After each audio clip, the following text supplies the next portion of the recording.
Good morning. I'm Eric Reeser. For the first time in 10 years, a kid from Columbus heard his name called in the first round of the NBA draft. Texas forward and Afrocentric grad Dalton Swain was selected 15th overall by the Chicago Bulls. Pickerington Central's Karis LeVert was taken 20th overall by the Pacers back in 2016. Wizards had the number one pick last night and picked BYU forward A.J. Dabansa. Canton native and Kansas guard Darren Peterson went second overall to the Utah Jazz. The Cleveland Cavaliers traded their 29th selection to the Kings for a 34th overall pick and a future second-rounder. The second round of the draft is tonight at 8 o'clock. The NHL draft starts Friday in Buffalo. The Maple Leafs have the top pick there. Blue Jackets pick at 14. NHL reporter Elliot Friedman says Zach Werenski and the CBJ will meet after the draft to discuss his future. This update sponsored by the Waterworks and Header Plumbing, Drain, Heating, and Cooling. Together to serve you better. Scheduled today at thewaterworks.net.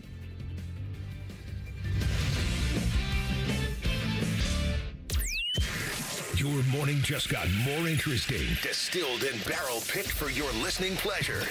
Bo Bishop, a local sports media legend. What William T. Sherman was to the Union Army, he is to Northern College football. A husband, a father, and middling youth sports coach. He's friends with Central Ohio sporting royalty. I'm talking to Ohio State Athletic Director Ross Bjorken. Coach Day walking on with us right now. Good to see you, buddy. Good buddy, Austin Ward. My good buddy, Tim May, the Tim May Show. The great Doug Lavery's joining us. Hi, everybody. Dom Barry here. Oh, Reese came in and he handed me papers. Yeah, and then and then he said, "You see that button? That's the only button you need to worry about. Don't touch. There's 8,000 buttons in front of me." Oh, I didn't know what he was talking about. The one that says on. We blew the budget on this imaging, and only two guys answered our ad on Craigslist. Ryan Baker and Eric Reeser. Act accordingly. You're now listening to Bishop and Friends. Bishop and Friends is sponsored by Diamond Seller, your true jeweler for over 75 years. All right, let's do it live on a First Friday Miracle edition of the program. Boy, the boys with you for the next three. Little higher, lower, best teams of the 90s. This will be a fun one coming up at 10 o'clock. Jake Trotter coming your way at 10:30. It is a Hey Guys First Friday. Get your questions into the fellas. You can do so at 971-BFS. You can do so live in the YouTube chat as well. We will get to those questions coming up at 11. Dalton Wasserman will join us at 11:30 on the college football side of things. Of course, we will finish it all with your officially endorsed on this picture-perfect First Friday edition of the program. Well, I didn't have this. I did not have this. But I wasn't alone. Nobody had this. I don't think Texas Tech had this. Brendan Sorsby sure as hell didn't have this. His attorney probably should have known better. He didn't have it either. But it's beyond that. There isn't a single NFL writer, pundit, talking head who saw it, who thought this was what the NFL would do to Brendan Sorsby. Not one. I talked to two people, at least two people, who I think would know within the National Football League, and one of them said that he didn't think he would be suspended at all. At all. The other thought at most 2 or 3 games. But the prevailing feeling was that he would absolutely be in a supplemental draft, and more likely than not, he would not be suspended by the National Football League. And I think that was the point. I think that the NFL sent as big a message as they possibly can without having to deal with the NFLPA. They effectively suspended Brendan Sorsby for a year and kept it from ever becoming something between them and the NFLPA. This was their way of going around it. Did they get a call from somebody in college football? Greg Sankey, Tony Petitti? Who knows? Maybe. Wouldn't surprise me if they did. Wouldn't surprise me if that phone call took place and they said, "Hey, man, we are finally kind of all aligned on something. Raj, can you have our back on this?" And Raj said, "Yeah, I got your back because we take this as seriously as you do." This is so personal. Not just to Sorsby, but I think especially to his attorney. It reads like, I just said this on T-Bone and Tyvis, it reads kind of like the principal in Billy Madison. It is kind of the way that it reads. Like a simple no, you're not allowed into the NFL would have sufficed. But rather than that, you get, quote, from NFL General Counsel Larry Ferrazzani, "Your petition filed 3 business days before the deadline without any supporting information or documentation and only after abandoning your recent litigation efforts to avoid NCAA sanctions does not provide a basis for the league to alter these plans." Continues, that Sorsby did not demonstrate accountability for your conduct or indicate whether or how you would adhere to the league's rules and policies governing the integrity of competition. Instead, even after receiving notice of the NCAA's decision rescinding your college eligibility in May, you sought to avoid consequences, the determination through litigation, rather than accepting responsibility for your actions. And you pursued entry into the NFL only after abandoning those efforts. As Commissioner Goodell emphasized, participation in the NFL is a privilege that carries with it significant responsibilities, including accountability. By all accounts, you're a talented player with the potential for future success. We encourage you to focus on preparing for possible entry into the NFL through the 2027 NFL Draft. That is personal. That is pointed. That is message sending. That is shocking. I think it was meant to. I think it was meant to do all of those things. I think it was meant to be a bomb over football that detonated college football, the NFL, all of it. It was a sneak attack. Nobody saw this coming. I defy you to find anybody who thought this kid would not be eligible for the supplemental draft. They don't exist. I defy you to find anybody who thought he'd be suspended for a full year. They don't exist. Nobody thought it. Nobody did.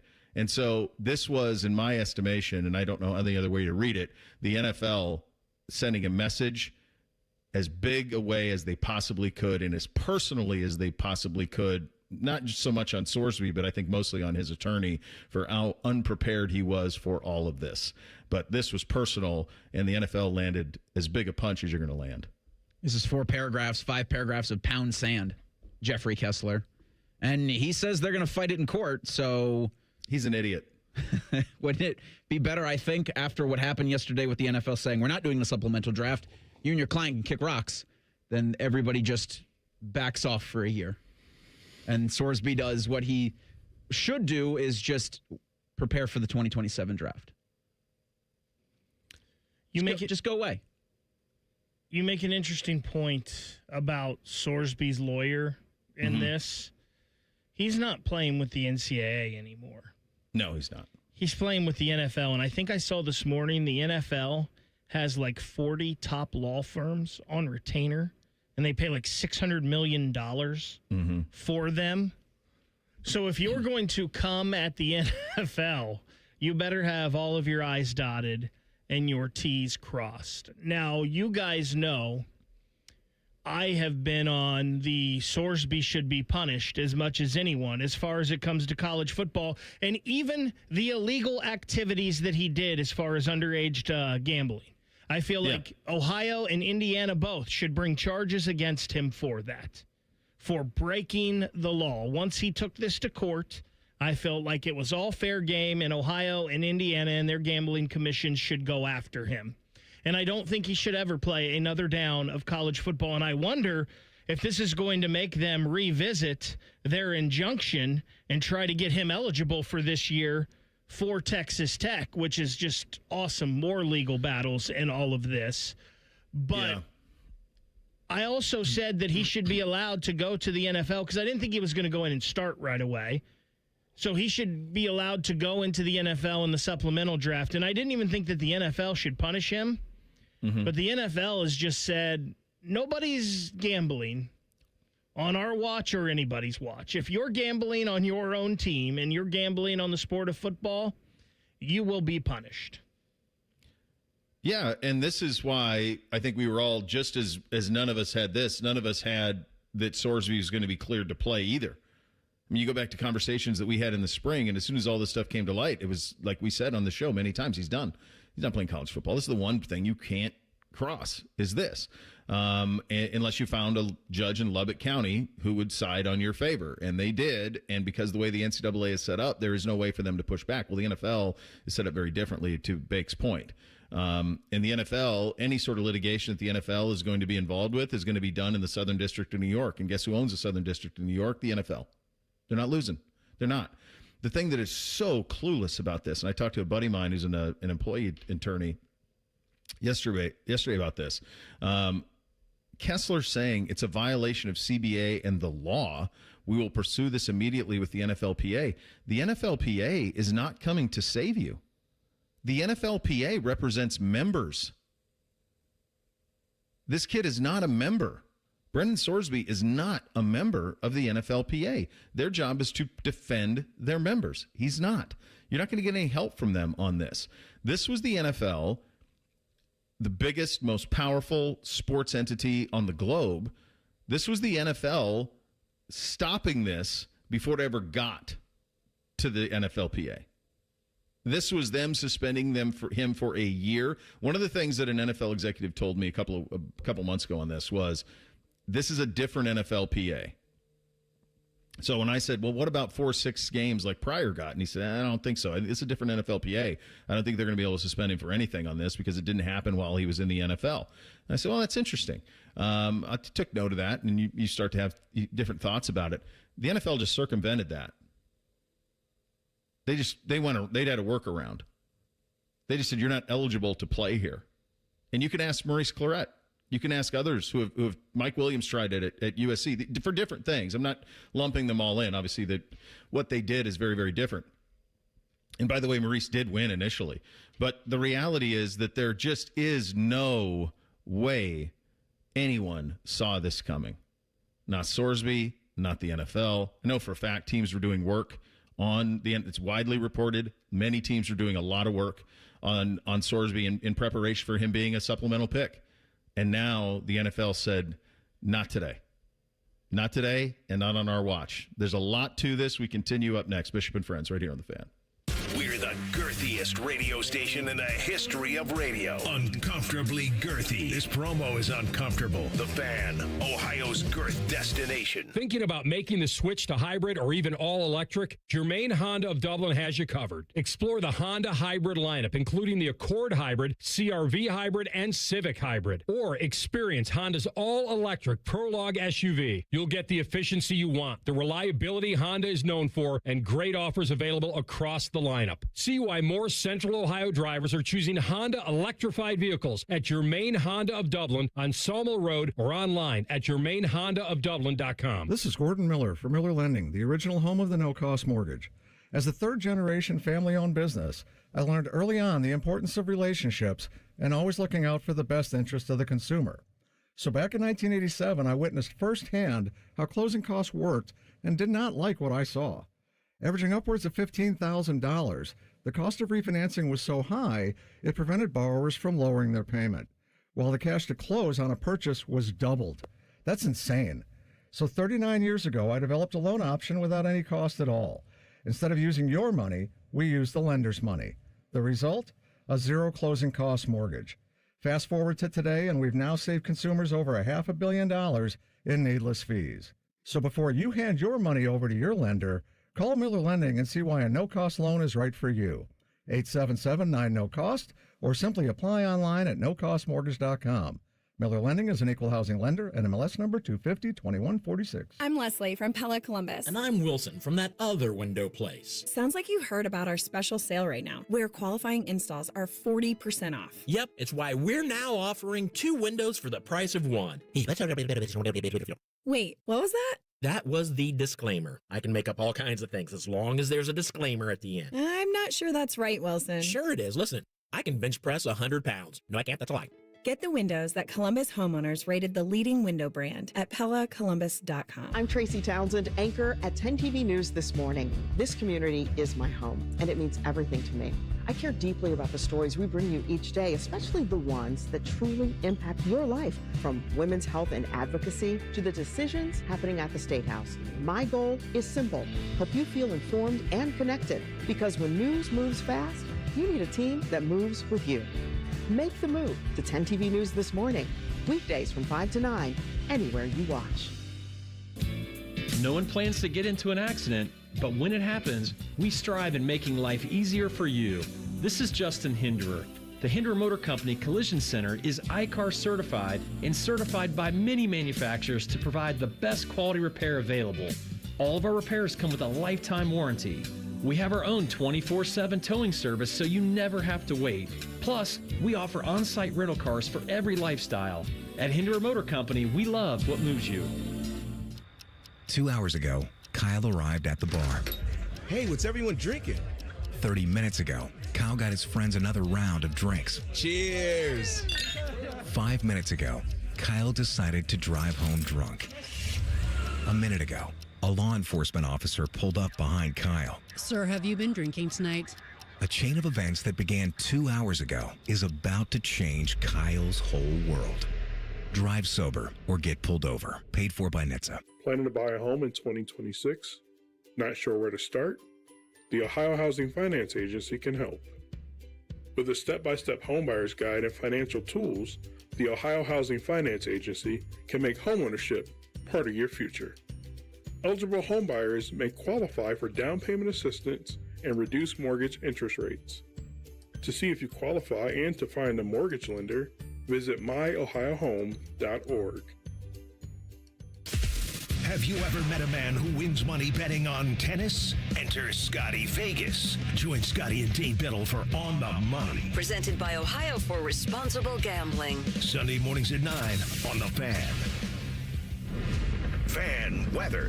From the Logan AC and Heat Services Weather Center. A beautiful day ahead with mostly sunny skies and temperatures in the low 80s. And then for tonight, partly cloudy overnight with lows in the 60s. We'll have a couple of chances on and off of showers and storms throughout the day on Thursday in the morning and then later on in the day. Otherwise, it'll be breezy and partly sunny with highs in the mid to low 80s. For The Fan, I'm meteorologist Meredith Garfolo with the 10 Weather Impact Forecast. Miss a little, miss a lot. Catch Bishop and Friends wherever you get your podcasts. It's free. Sponsored by Atlas Butler Heating, Cooling, and Plumbing. The Fan. Our top men are working on everything except this show. We have top men working on it right now. Who? Top men. You're listening to Bishop and Friends. It's certainly been the football topic of the summer. The story, the injunction, which allowed for eligibility, and then kind of the avalanche of pushback that came from college football, and then inevitably yesterday the NFL saying, actually, you won't be eligible for the supplemental draft, of which shocked everybody.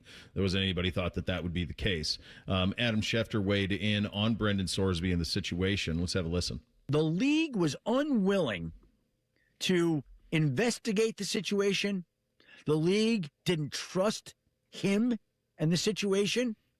And the league, frankly, doesn't want any part of gambling. We've seen the league crack down on players who have placed bets, gambled, fantasy, DFS, whatever it may be. The league has no tolerance for people who are involved in gambling. And it's also a perception thing. They don't want to be associated with somebody that's been gambling. So why, in the league's eyes, should the league make an exception for a player who's admitted to betting on his own team, even if he was in a dorm room while his team was playing on the road? The league isn't looking to bend rules and create space for a player who is admitted to something that the league frowns upon. Yeah, there you go. Now, nobody, including Schefter, thought that this was going to be the case. Nobody. So the league... The timing of this is also interesting to me. The league did this in a way in which there's almost no time for there to be any litigation. Not that there's litigation that they would lose. They would win any litigation. But the timing of all of this does not allow for any sort of challenges. It's June 24th, kids. There's no room to get anything on a docket at this point. Sorsby's options now appear to be the Canadian Football League, which starts play tomorrow night, actually. JUCO, I suppose, if he wants to play that. Or he can do like several of those guys did in COVID, and he can just train. And my guess is he will choose that. He will not be drafted very high. He will not be. I would be shocked if he's a second rounder or anything like that. And next year, with a whole year and all of this, a year away from football, I would be shocked. You don't have to cry over spilled milk for him either, though, because Texas Tech has not taken the $5 million back, and he's made $900,000 playing quarterback at Cincinnati last year. So financially, he's in a pretty good spot, and he can pay for all the training, and he can do all of those things. My hunch is that's what he'll do, Big. And Schefter went on to say that he'll probably just stay in Dallas, and he will continue to train and get ready for the 2027 draft. The one thing I did wonder, and I didn't know how this would work next year with the NFL draft, and if it would even be helpful for him if he hopped on with a UFL team and at least got some game film some recent game film on at the beginning of the season before the draft next year, because he could probably play 3 or 4 games and have some fresh tape that the NFL could look at before a draft. Would that, I guess the question would be, would that be more valuable than going to the combine and going to, pro days and all of that type of stuff? I guess that would be kind of the give and take on that. Ideally, that's exactly what the UFL would be used for, is for that. A bit of a buffer there. That's what they would be used for. So what would you do if you were his parents, if you were him? Tell him to train. Tell him to knock this out or knock this off. Because the $5 million, what is he going to keep spending on legal fees? I mean, This is just you've lost. I don't know about.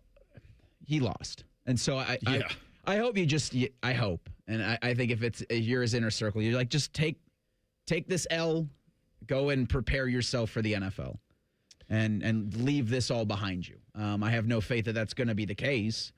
But I wondered yesterday with the NFL if they'd have just been like, well, the supplemental draft's our discretion and we choose not to do it. Then they posted the letter. This is the principle of Billy Madison. Yeah, they did. This is the principle of Billy Madison. You could have just said I was wrong. So I would hope his parents would, and I hope Sorsby would look at that and say, okay, message received, guys. Jeez. The JUCO thing is interesting, Bo.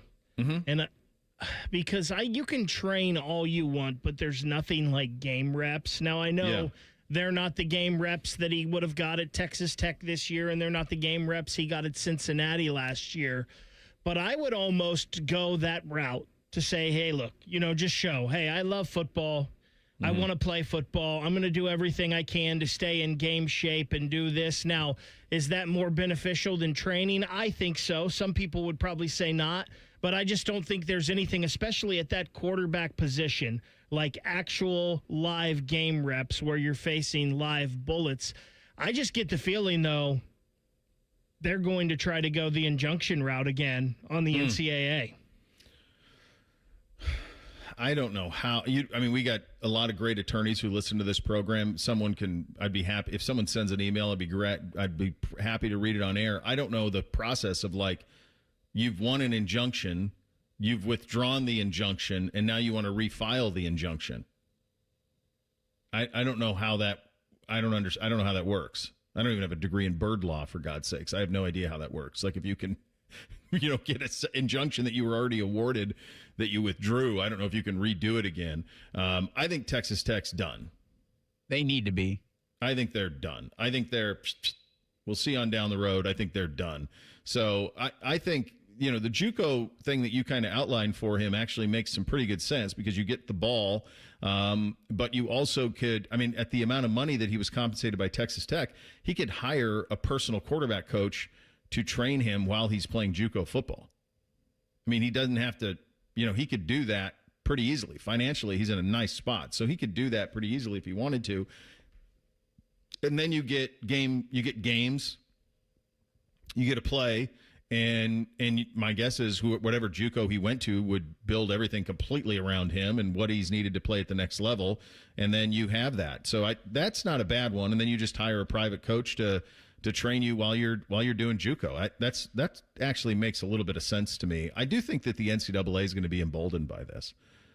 I do. I think this is the first time. I guess that's good, right? Well, then they do this 5-for-5 thing. So. We'll get to that in a second. Theoretically it is. Theoretically, the NCAA, for the first time in, 4 or 5 years, has a ruling that they made that was shot down in a court of law, but was upheld by the entity that all of these guys want to get to. They want a high-profile thing. Yeah, I think so, even though they lost. They lost. The NFL came in and won it for them. But I think if you're college athletics, like if you're Petiti, you're Sankey, and you're the most powerful people in the sport, you're probably saying, so you're saying there's a chance. Like, we ruled on this. Some kangaroo court in Lubbock County overruled that. But the NFL had our back. And if I were in college athletics, I would probably say, is there a path forward where we can do a little bit more of this partnership? And I think the smart people would say, is there a path forward where you can help us with our CBA and with our contracts and with all of this? Can we find some sort of middle ground here where we are truly a professional feeder system for the NFL, where players are compensated and we have contracts and we have all of these things? Is there a roadmap to something as big as that? Because this is, I would think college athletics would be emboldened by what's happened here. For the first time in a long, you haven't had a win. College athletics hasn't had a win in any sort of ruling. What's the last thing they won? I mean, I'll wait. I don't even know. This is your chance to be like, see what happens when everybody works together. Yeah, I think there is some of that, right?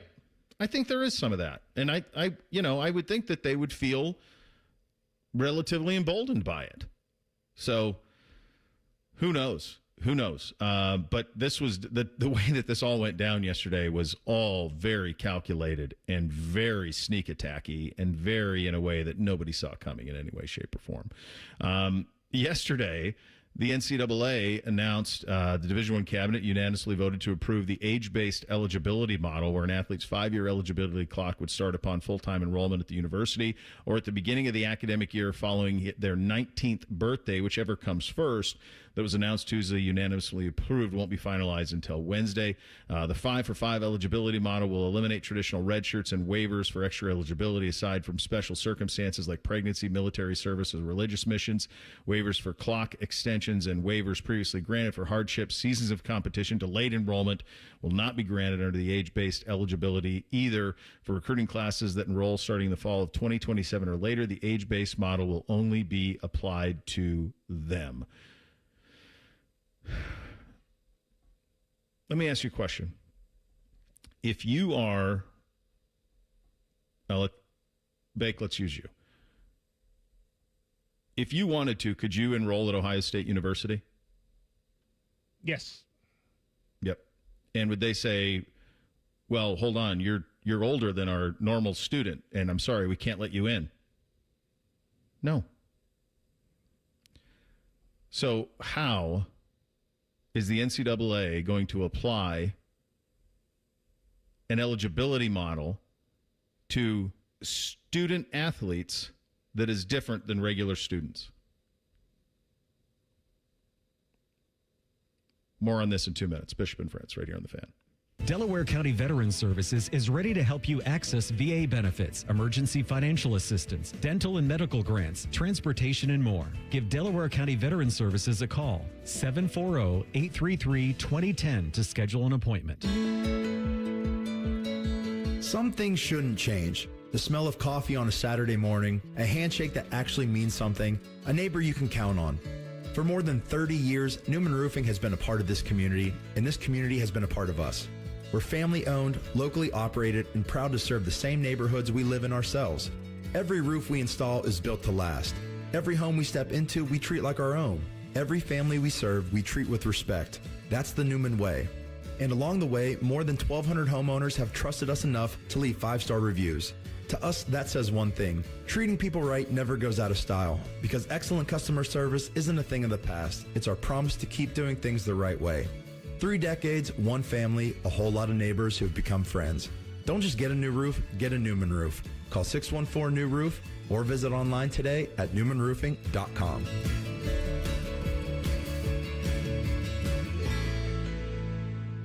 Imagine taking your family on that dream vacation with a brand new 26 Chevy Equinox from McDaniel GM Superstore. Matty Ice here for McDaniel this month. Save up to $3,190 off or get an incredible 3.9% APR for 60 months. Prefer to lease, drive away in a new Equinox for as low as $249 a month for 36 months with just $3,998 due at signing. They're just off Route 23 on 95 in Marion, or visit online at McDanielGMSuperstore.com. Chevrolet, together, let's drive. Dip it, dunk it, smother it. It's queso gone wild at Hothead Burritos. Try our new loaded potatoes covered in queso and topped off with hardwood smoked bacon, burritos, bowls, nachos, and more. Hothead Burritos. Get up and get you some queso.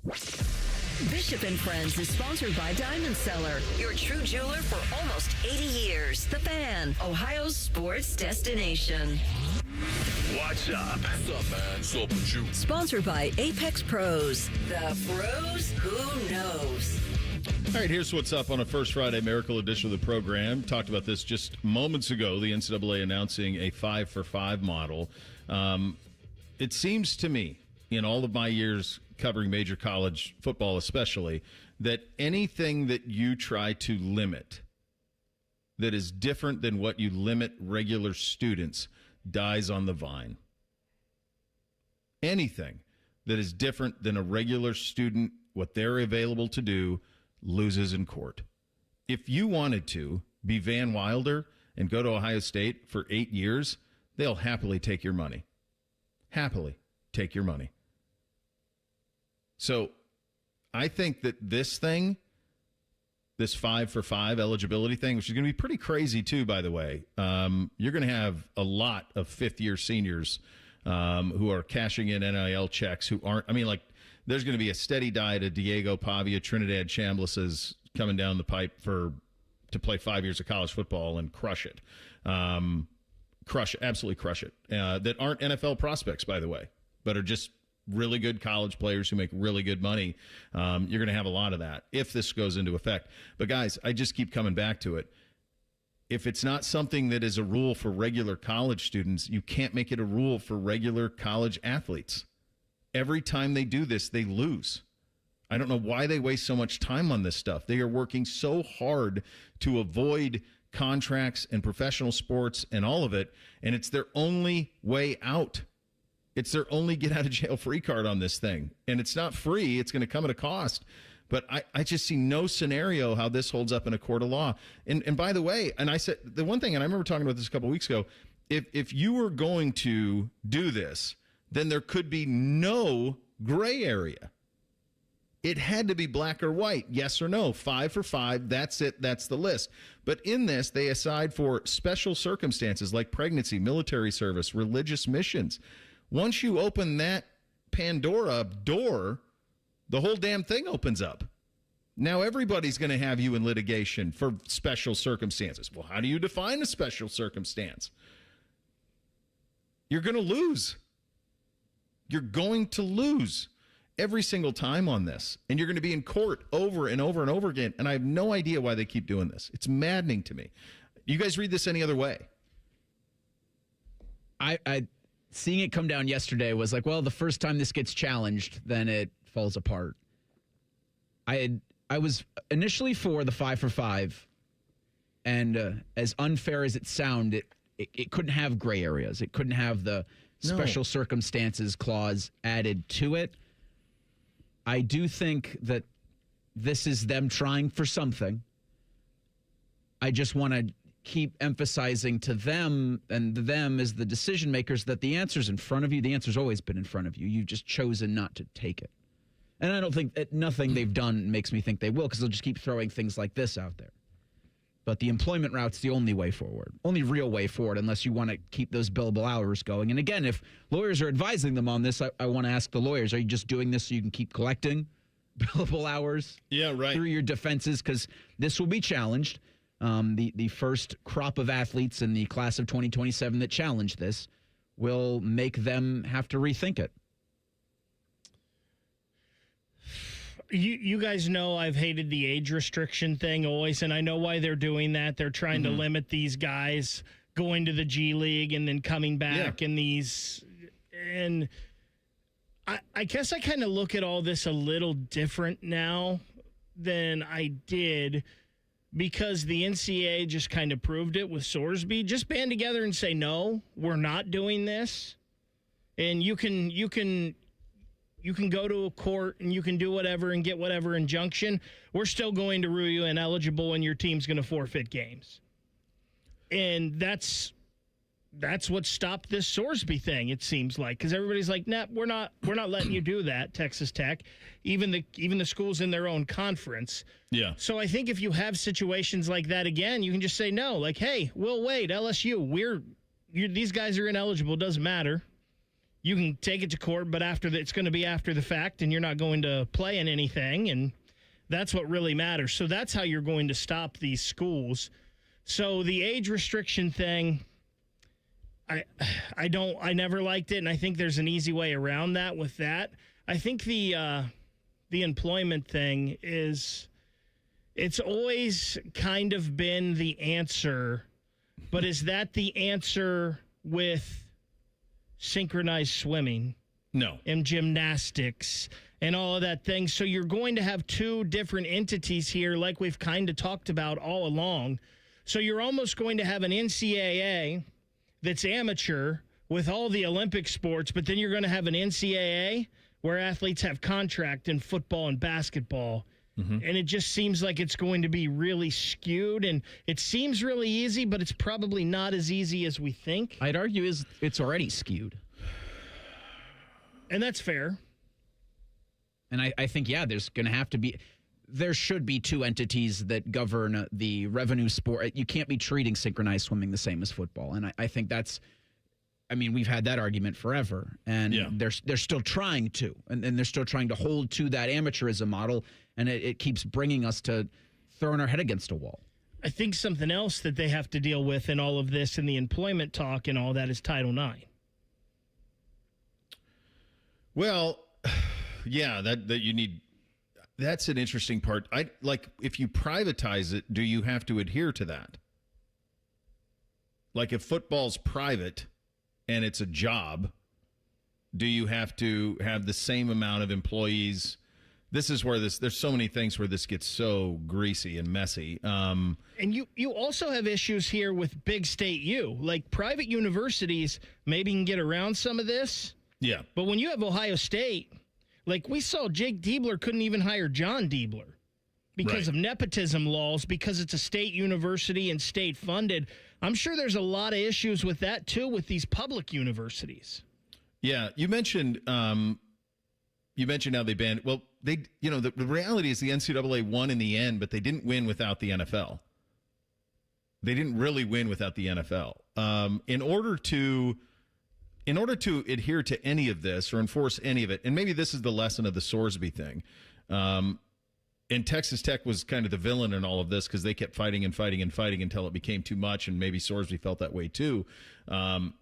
If you all just actually adhere to the rules that are in place, you actually don't have a problem. Like Nate Oates, the kid last year at Alabama, Nate Oates that knows that ain't right. He knows that ain't right. But he wanted to win basketball games because they're all so selfish and they just want to win, and they'll bend any rule that they want, any rule they can to enhance their chances at success. It's just that simple. My God, LSU brought back Will Wade.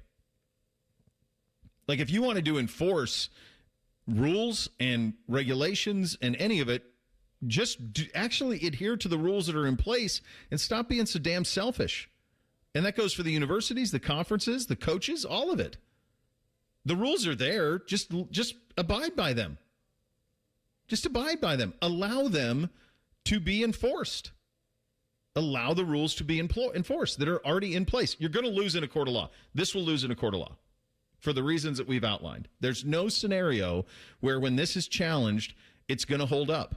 Because, again, you cannot treat student athletes different than students. So if you try to put a restriction on a student athlete, that same restriction has to be applied to a student. So you'd have to go to Big State U and you'd have to say, okay, 5 for 5. You can't have anybody here, trying to get an undergraduate degree lasting more than 5 years, and they cannot enroll at Ohio State after the age of 19. And that's when the 5-year clock. You have from your 18th birthday to age 24 to attempt to get a degree from Big State U. Are they going to do that? God, no. So if you're not going to do that, then you can't do it in athletics. So to me, this dies on the vine quickly. You're not going to deal with this until the fall of 27, but that's a year from now. It'll be here quick. And in my view, I see no scenario where this isn't challenged and it's going to be defeated. So to me, this feels like a waste of time, honestly, and like a lot of this stuff, really. That's why I keep coming back to. Have them do it in a committee like this than go to Capitol Hill. I agree. Right? Yeah, small victories. I think small victories when we can have them. They're all starting points, right? At least it's kind of something. And again, hopefully they all learned something from the Sorsby situation, where if we actually are unified, we can get some stuff done. Yeah. Yeah, and this goes back to, I guess, a point I made a couple of weeks ago when we were talking about all of this. My advice to them would be, do the things that you have control over. Do the things that will not be challenged in a court of law, that will ease the sport for the people who are in it. The calendar fix is easy. Coaches want it.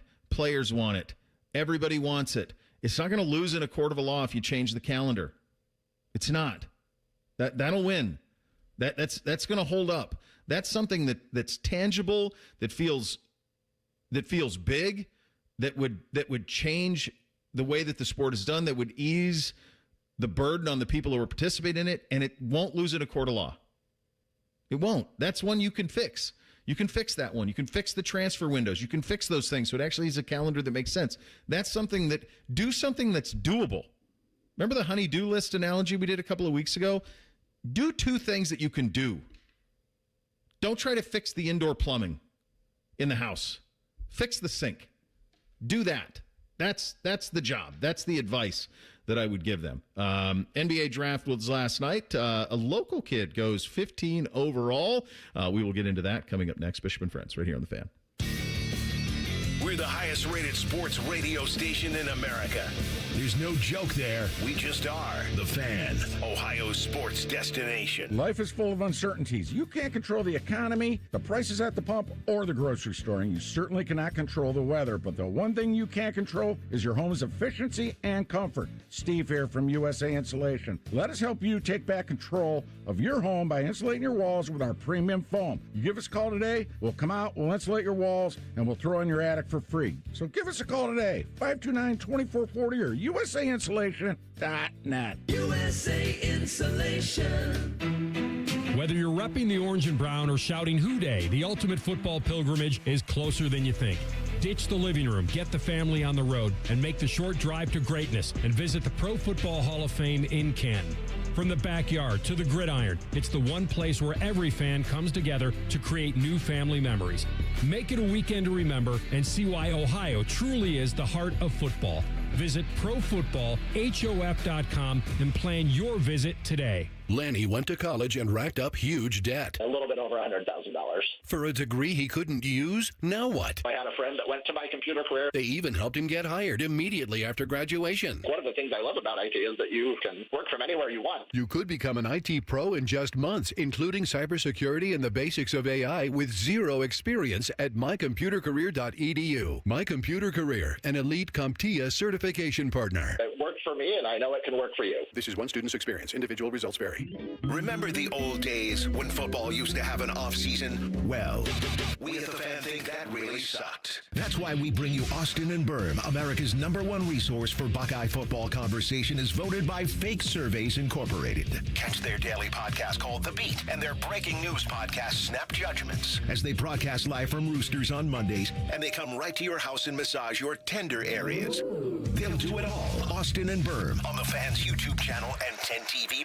Hey, it's Common Man. Everybody's talking about affordability these days, but the good news is you'll find hundreds of vehicles that fit your budget at GoGermain.com. Drive home in a new sedan starting at just $139 a month. New SUVs from only $189 a month, or a truck for as low as $329. Plus, choose from over 1,700 new and pre-owned vehicles, all priced under $30K, and it's only at GoGermain.com. And with their $1,000 price promise, no one's going to sell you a car for less. Go see my friends today. GoGermain.com. I'm John Morgan of Morgan & Morgan. My best advice to you when hiring a lawyer for your injury case is simple. If you know court personnel, ask them who they'd hire. They know. If you know an insurance adjuster, ask them. They know. And then ask them about us. Ask them about Morgan & Morgan. They know. I look forward to talking to you soon. There's only one Morgan & Morgan, America's largest injury law firm for the people. Injured? Dial Pound Law. Morgan & Morgan, Ohio office located at 600 Vine Street, Cincinnati. Prior results do not guarantee a similar outcome. QC Kinetics helps active people stay active. People like David Boardman, police officer, competitive athlete, and gym owner who trains hard almost every day. My body's taken a lot of abuse over the years. I've had multiple knee surgeries on both of my knees. I could barely run a mile prior to going to QC Kinetics. Doctors have all told me, hey, you are going to need knee replacements. But QC Kinetics gave David great news. We're going to give you the opportunity to have not one, but 2 healthy knees, and we don't have to cut you open. And after David's regenerative treatments at QC Kinetics? Since I've gone to them, I run 20, 30 miles a week. I really wouldn't be able to do that if it wasn't for QC Kinetics. From knee pain to Ironman training. It's a no-brainer. Now it's your turn. Call QC Kinetics to book your free consultation today. Call QC Kinetics, 380-208-4544. That's 380-208-4544. 380-208-4544. We at The Fan have created a show where you can be a homer, a hater, or whatever you want to be. Sunday mornings at 8. It's the Fan Call-In Show, presented by the Sportsbook at Hollywood Casino Columbus. Must be 21. Gambling problem? Call 1-800-589-9966. The Fan Poll is sponsored by JT's Pizza and Pub, home of award-winning pizza and $2 tall boys. All day, every day. The perfect show for quarter zips and khaki shorts. You're listening to Bishop and Friends. NBA draft was last night. How much did you guys watch any of it? Wasn't much intrigue. Kind of went as scripted. Yeah, I learned AJ DeBance's full name. Yeah, that was a pretty good move out of Adam Silver. That swerve there. Yeah, he nailed it. Yeah, the first couple of picks are always kind of fun. It was on in the background for a little bit. Yeah, I watched the first. They've got to stop 8 to 10. Having the player wear the hat of a team he's never going to play for. Like the Cavs sent 29 to the Kings, and then they picked, I forget who they used that pick on. It was UConn. Alex Carabao. From UConn, and he wore a Cavs hat, and the stage had Cavs stuff. That was the Tennessee center.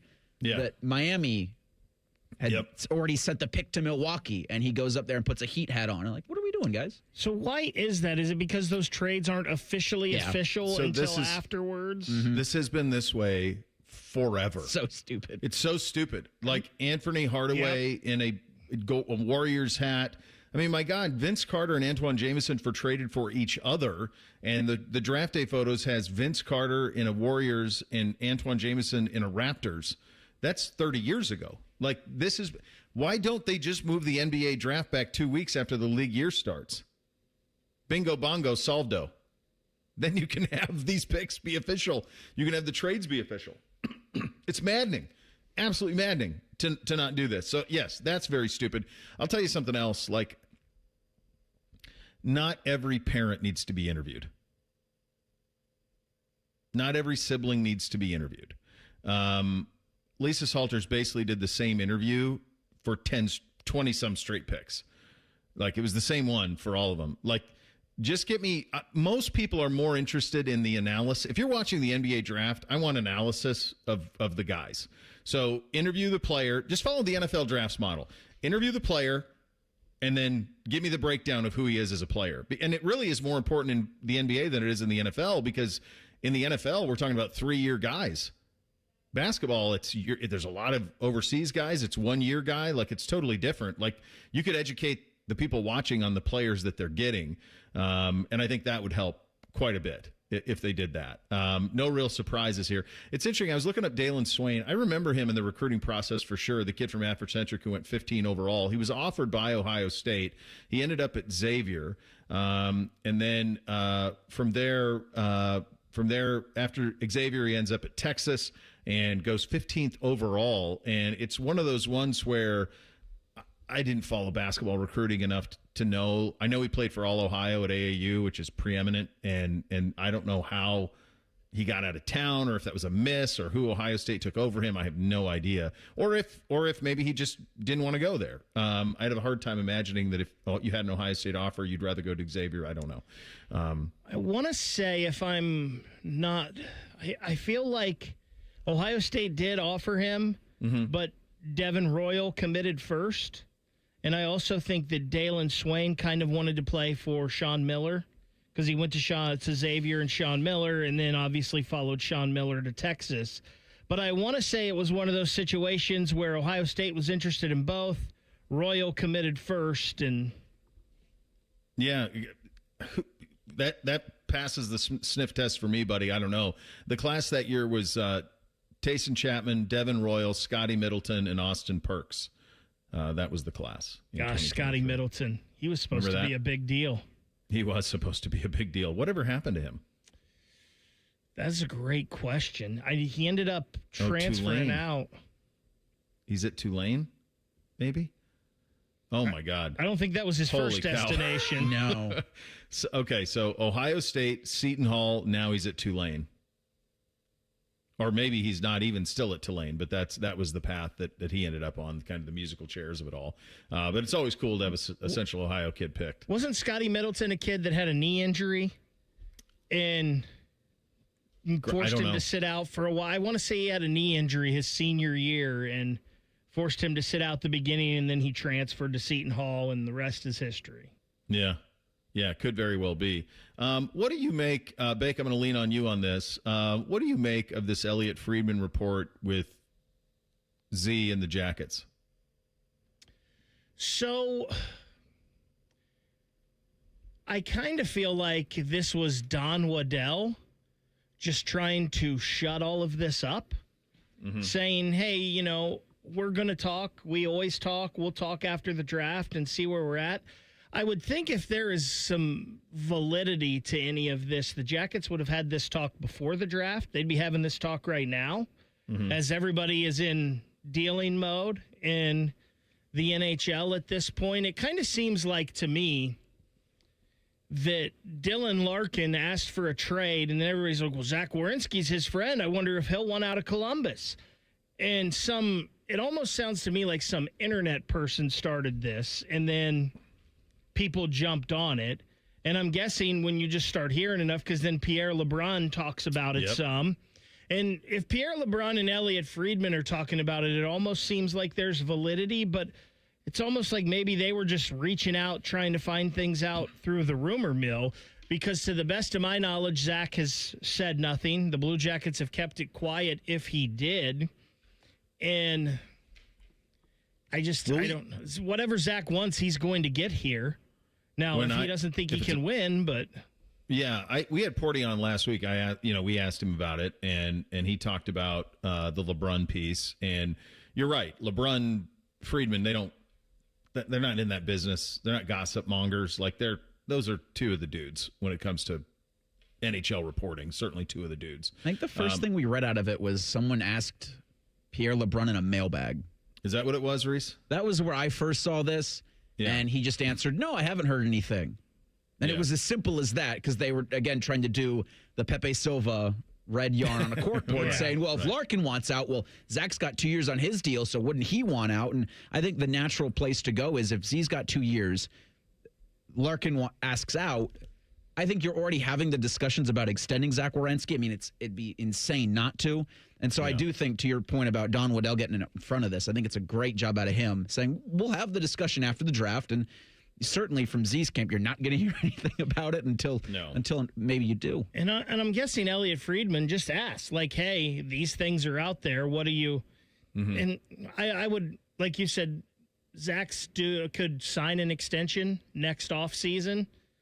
And I'm guessing they've already kind of had those talks. I'm sure Z has already been informed of the plans on what they hope to do this offseason. Yeah. So I just feel like this is just people ran with things, and some of the real reporters out there were like, hey, well, let's just ask and see. Let's try to nip it in the bud or see if there's something. Yeah, I think that's probably it as well. Porty did say that he thought, next year this would be a conversation piece. After you see how this year goes, then perhaps next year with Zach you have a conversation, because you got a limited amount of time to try to make the most impact you can at the NHL level, and Z wants to win, just like everybody does. So I think we probably have the correct read on this. Second hour of the program coming up next. Jake Trotter joins us at 10:30. We kick it off with a little higher lower. It's a fun one. You have that to look forward to, which is nice. Bishop and Friends right here on The Fan. Big voice guy here to remind you that you're listening to The Fan, Ohio sports destination. Okay, thanks. I have 3 more seconds. Bye-bye. Welcome back to Yeah, That's a Pepper Thing. First up, we've got Harrison wrapping his Dr. Pepper in a tiny quilt so it feels at home.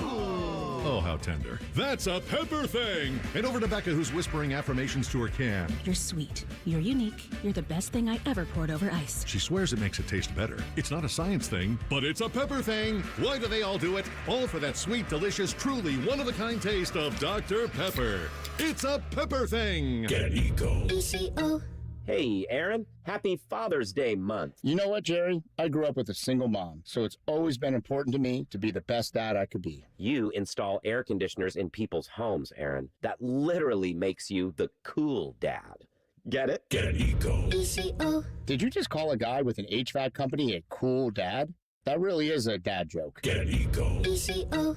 A cool dad like you can install a new air conditioner that makes the whole family cool. Well, a really cool dad would repair the air conditioner they have. And leave more money for Father's Day presents. With our AC Repair Buyback program, we'll even credit you any money you spend on the repairs against the purchase of a new system, if you change your mind and replace it. Get Eco. ECO. Hypothetically, Aaron, what does a guy like yourself look for in a necktie? I don't wear ties, Jerry, and I'm certainly not your dad. Get Eco. ECO. Eco plumbers, electricians, and cool dad HVAC technicians. GetEco.com. Experience the adrenaline of Barrett Jackson in Columbus, Ohio, June 25th to 27th. See hundreds of no reserve collector cars cross the auction block, interactive sponsor displays, and a wide selection of food and drinks. It's an exciting high-octane event for fans of all ages. Tickets on sale now at barrett-jackson.com. Getting a little older doesn't have to mean, well, getting older. This is Jeff for Tri-State Men's Health. And if you're feeling low energy, can't sleep, can't lose weight, or struggling with brain fog, or your sex drive is off, it's time to change it up. At Tri-State Men's Health, our advanced medical strategies featuring TRT, GH peptides, NAD+, GLP-1s, and more treat low T and other hormonal issues to help you shed pounds, have more energy, enhance your body composition, improve sleep, increase your sex drive, and so much more, getting you back in the game again. So don't be older. Be stronger in the gym. Be sharper at work. Be better in the bedroom, and be more confident in every part of your life. So call us today and find out how our advanced treatment strategies could change the game for you. Your first visit is just $99 and includes blood work and a medical consult. And if you start on one of our advanced treatment plans on the day of your appointment, your visit is free. Call 800-900-9654 or go to tristatemenshealth.com. Feature therapies are compounded and have not been evaluated nor approved by the FDA. Provider prescription required. See website for details. Hey, it's Bobby Carpenter. At Germain Toyota of Columbus, it's all about you, your drive, your style, and your budget. Stop in and see Marcello. He'll get you rolling. Germain Toyota of Columbus on the corner of I-70 and Bryce Road. Or check them out online at germaintoyota.net. Common Man and Timmy. Voted America's dumbest show by Marconi voters. Common Man is a Columbus radio legend. And by legend, I mean it's a miracle he hasn't been fired yet. And Timmy is, well, Timmy will complain about anything and everything. And he kind of looks like a woman. Giggity, giggity, giggity. So there's that. Common Man and Timmy. Sponsored by Hinderer Motor Company. Weekday afternoons from 3 to 6 on The Fan. Hey, it's Bo Bishop here. If you've been thinking about an RV, now is the time at RCD RV. They've got over 850 RVs in stock. Motorhomes, fifth wheels, travel trailers from trusted brands like Cougar, Georgetown, Springdale, Forest River, and Salem. Trade values are sky high right now, and every RV purchase from RCD RV comes with a $500 ODNR gift card for your next Ohio State Park getaway. This limited time event ends June 27th, so don't wait. Visit RCD RV or shop now at rcdrv.com. What does it mean to live here, serve here in the Ohio Army National Guard? It means I can attend college full-time and not have to take out student loans to pay for my tuition. It means I can work my civilian job during the week and support my state and nation in times of need. You too can live here, serve here as a member of the Ohio Army National Guard. Learn more about part-time service with full-time benefits at nationalguard.com/OH. Sponsored by the Ohio Army National Guard in coordination with the Ohio Association of Broadcasters and this station. Broadcasting live from the McDaniel GM Superstore Studios. Driving excellence since 1916. Chevrolet. Together, let's drive. WBNS HD1 Columbus. Good morning. I'm Eric Reeser. First round of the NBA draft went off last night in Brooklyn. A.J. Debanza went number one overall to the Wizards. The Utah Jazz used the second pick on Canton native and Kansas guard Darren Peterson. For the first time in 10 years, a kid from Columbus heard his name called in the first round. The Bulls took Texas forward and Afrocentric grad Dalton Swain with the 15th overall pick. Second round's tonight at 8. NHL draft is Friday in Buffalo. The Maple Leafs pick first. Jackets pick at 14. NHL reporter Elliot Friedman says Zach Werenski and the CBJ will meet after the draft to discuss his future. The league's best defenseman has 2 years left on his deal with Columbus. In baseball last night, the Brewers blanked the Reds 2-0. The White Sox beat the Guardians 2-1. Chicago looks to break out the Bruins today at 2:10. This update sponsored by United Dairy Farmers. Right now at UDF, buy any 2 bottled beverages and get the third one free with Ellie Steele's third. Breaking sports news when it happens on The Fan, Ohio's sports destination. The best facial hair on the air. This is Bishop and Friends. Well, when you've been around for a while, you learn a few things. I like to think I know a little bit about doing this, but for pests like ants or termites, that ain't my bag, baby. So I turned to Rose Pet Solutions. Over 165 years of experience, they've mastered their craft. The nation's oldest family-owned pest control company. The pros from Rose protect Columbus homes and businesses with expert pest prevention and treatment. Got a pest problem? Rose is the solution. Call 800-966-ROSE or visit rosepestsolutions.com. Time for a little higher or lower on a First Friday. Go ahead, Reese. Bishop and Friends present Higher or Lower.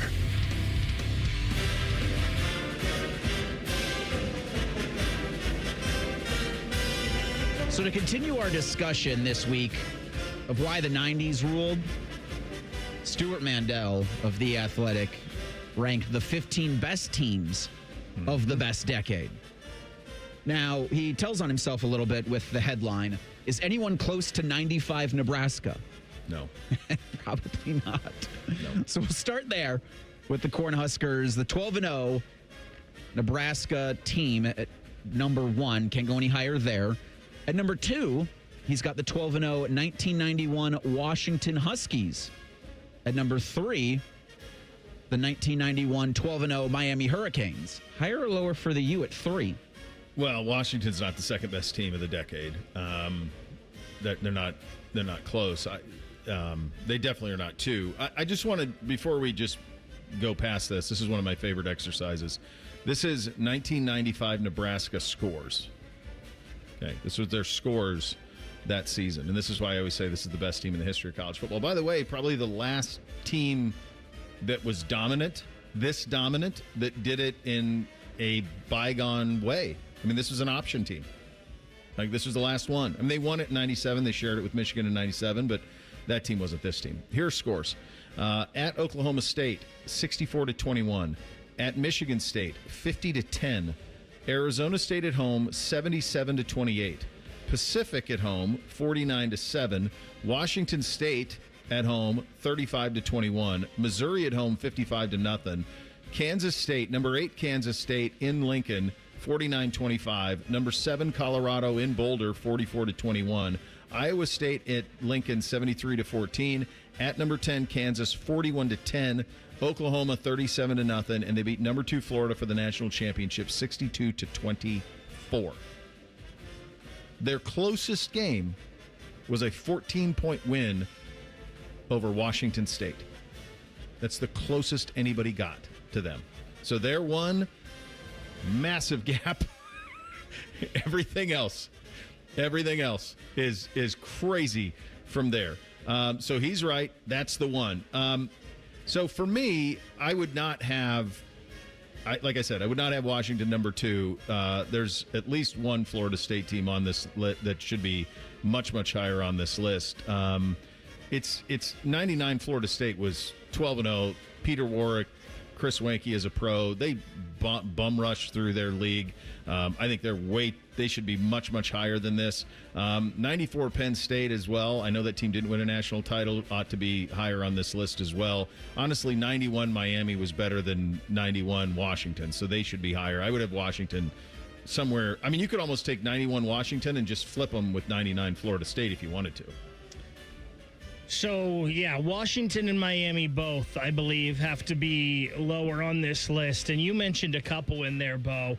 I was shocked that 99 Florida State team, where they're ranked, And I will never forget the drubbing that 94 Penn State team put on Ohio State. That was a heck of a Penn State team. And also, Bo, we were talking earlier this week about some of this, and I said if I could go back in history and have another Ohio State game and change the result, what would it be?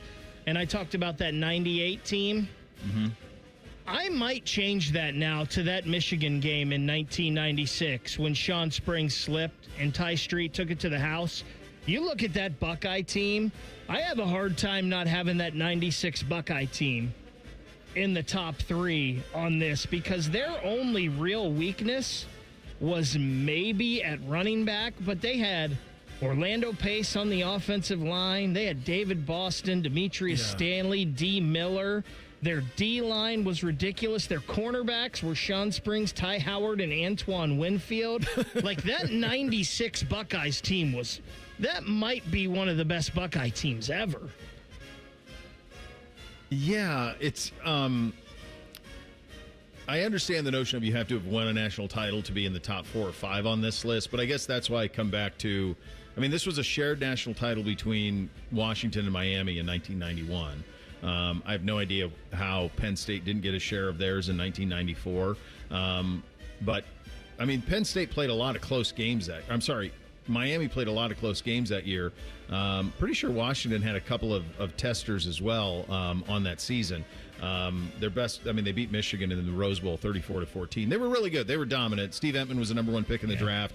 Really good defense. Like they were really, really good, but they're not number 2 on this list. They got to go down. 91 Miami's got to go down, Reese. So Mandel does give the Huskies the slight edge because he says they played a tougher schedule. And says they held Desmond Howard to just 205 total yards in the Rose Bowl. So we've gotten past 3, 91 Miami. At 4, 93 Florida State. Seminoles are 12-1 that year. And then, like you mentioned, the 94 Penn State Nittany Lions, also 12-0. They're at 5. At 6, 96 Florida at 12-1. At 7, 97 Nebraska. That team was 13-0. At 8, 99 Florida State. Seminoles are 12-0 that year. At 9, 1997 Michigan. Higher or lower for the Wolverines there? 97 Michigan was a lot like 2000. In my mind's eye, 97 Michigan was a lot like 2002 Ohio State. Like, just kept winning and found ways and kept winning and winning and winning and getting to this point. I think it's pretty curious that, like, they have 94. He has 94 Penn State, number 4 on this list. He does not have the team that won the national title in 1994 on this list, which was Nebraska. They're not on this list. And it's basically the same team that they had in 95, 94. Tommy Frazier had blood clots, so the quarterback was Brooke Bollinger, I think was his name. I'm not sure why 94 Nebraska is not somewhere on this list. They are 14th. Oh, they're so they're well down. Out of 15 teams. Yeah. Penn State, 94 Penn State, wasn't it a close game against Minnesota or something? I'm Googling this in real time. There was a game that they lost, or that they won late all right, so 94 Penn State, they started ranked 9th. Oh. They had a couple nail biters, but that first game against Minnesota was not. That was not it. No, the Michigan game was close. It was the Indiana at Illinois. They won at Indiana 35-29, and then they won at Illinois 35-31. And I think those kind of, because that was it exactly. They came here to Columbus, it was over there at Beaver Stadium, and they beat Ohio State 63-14. They went to number 1 in the polls, and then they dropped to 2 the following week because they barely survived Indiana. And then in those days, if you were 2, you couldn't get to play 1 because you still had to go to the Rose Bowl. So they never got their chance to play for a national title. And by the way, I don't think you have to win a national title to be one of the best teams. Like, some of the best teams don't win it. But so that's a little interesting. I would probably take 99 Florida State, invert it with 93 Florida State.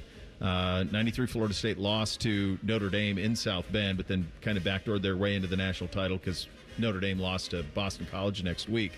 97 Michigan is an interesting one. I really think there's a lot of parallels between that and the Buckeyes national title with Tress. I think there's a lot of similarities between those two teams. I think that 97 Michigan team should be higher. I think they were better than Nebraska that year, who's ahead of them on this list. Yeah. I also kind of feel like they might have been better than that 96 Florida team. That Florida team, they lost the last game of the regular season to Florida State, but then they avenged that in the Sugar Bowl, I believe it was. And they win the national title. Really quickly, the story on that was Mickey Andrews, the legendary defensive coordinator at Florida State, said, we play to the echo of the whistle. And so in the game in Tallahassee at the end of the season, they beat the brakes out of Danny Werfel. They beat him up. And Steve Spurrier spent the better part of the next month talking about the officiating, and it was officiated totally different in the Sugar Bowl, and they beat the brakes off the Noles 52-20. So, yeah, I think it's interesting. The 97, it's crazy how many split titles. It's crazy 94 that they didn't split the title, that Penn State didn't get a taste. Why was a bigger deal not made of that? It's crazy that Penn State didn't get a share. I also think 96 with Ohio State and Florida, it's kind of crazy that wasn't a split national title. It's a good point. So you go to the Rose Bowl and you beat Arizona State, right? That's the 96 season? Mm-hmm. Yeah, so you go to the Rose Bowl, you beat Arizona State, and you end up 12-1 in 96. Your only loss is a close loss to Michigan. Was it like 13-9 or something? 13-9. Yeah. That is interesting that they didn't split it. One more on that Ohio State team. When you look at who they beat that year, now I know that Rice and Pittsburgh weren't any good, but they put 70 on both of them to start the season. Yeah. Then they beat number 5 Notre Dame at Notre Dame. The following week, they beat number 4 Penn State. And then later on, you mentioned Arizona State. Arizona State was ranked number 2 in the country when Ohio State beat them in the Rose Bowl. Yeah, so the Noles must have been number 1. So Florida was what? 3? So it was 3 against 1 and 4 against 2? Yeah, I believe that's correct because it was 1 versus 2 when Florida State and Florida played each other. I don't know who was 1 and who was 2, and Florida State won that. So yeah. The one that shouldn't be on this list as high as it is Tennessee in 98. Tennessee in 98 beat Florida State's 3rd-string quarterback in the national title. It's always a footnote. The kid who quarterbacked Florida State in that game was a kid named Marcus Outson. Dan Kendra blew out his Achilles in the spring. Chris Wanke had a neck injury, and so he couldn't play. And, I mean, there was even talk about, God, do we play Peter Warwick at option quarterback? Is that a better option than Marcus Outson? But it was basically like having a walk-on quarterback in a national title, and Tennessee won that game. Both Florida State and absolutely Ohio State in 98, those were the 2 best teams. In 98 were Florida State and Ohio State was probably the best team in the country in 98. That's the one that's the loss to Michigan State. Yes, still hurts. Nick Saban.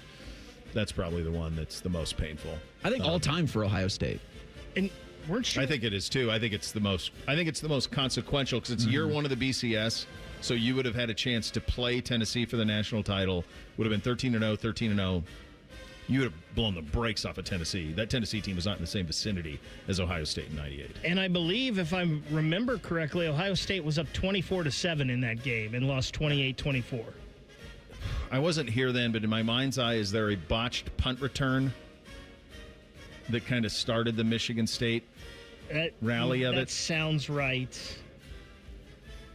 It's a fun list. We can continue. Bishop and Friends right here on The Fan. The sound of Paul Keels calling a Buckeye game is erotic. Oh, yes. Your home of the Buckeyes, The Fan, Ohio sports destination. Hey, what's up? It's T-Bone. Tired of snoring? Sleep Better Columbus can help with a custom mouthpiece that opens your airway and stops the snoring. No mask, no noise. Call 1-800-MORE-SLEEP or visit sleepbettercolumbus.com today. Stop snoring, sleep better, live better. Common Man here for Universal Windows Direct. Summertime's here, and that means it's the best time to upgrade. Why? Because you're running that AC in the house. If your windows are leaky and drafty, then all that good expensive air that you're creating in there is cooling the outside. Right now, you buy 4 windows, you get 4 free. And the more windows you replace, the more you save. Plus 48 months of 0% interest financing, same as cash. That's 4 full years to pay with no interest. 614-502-5220. UniversalWindowsDirect.com. Getting a speeding ticket can ruin your day. But what about that cyclist? or the pedestrian crossing the street. If you hit them while speeding, you'll do more than just ruin their days. That's why tickets are more than just a fine.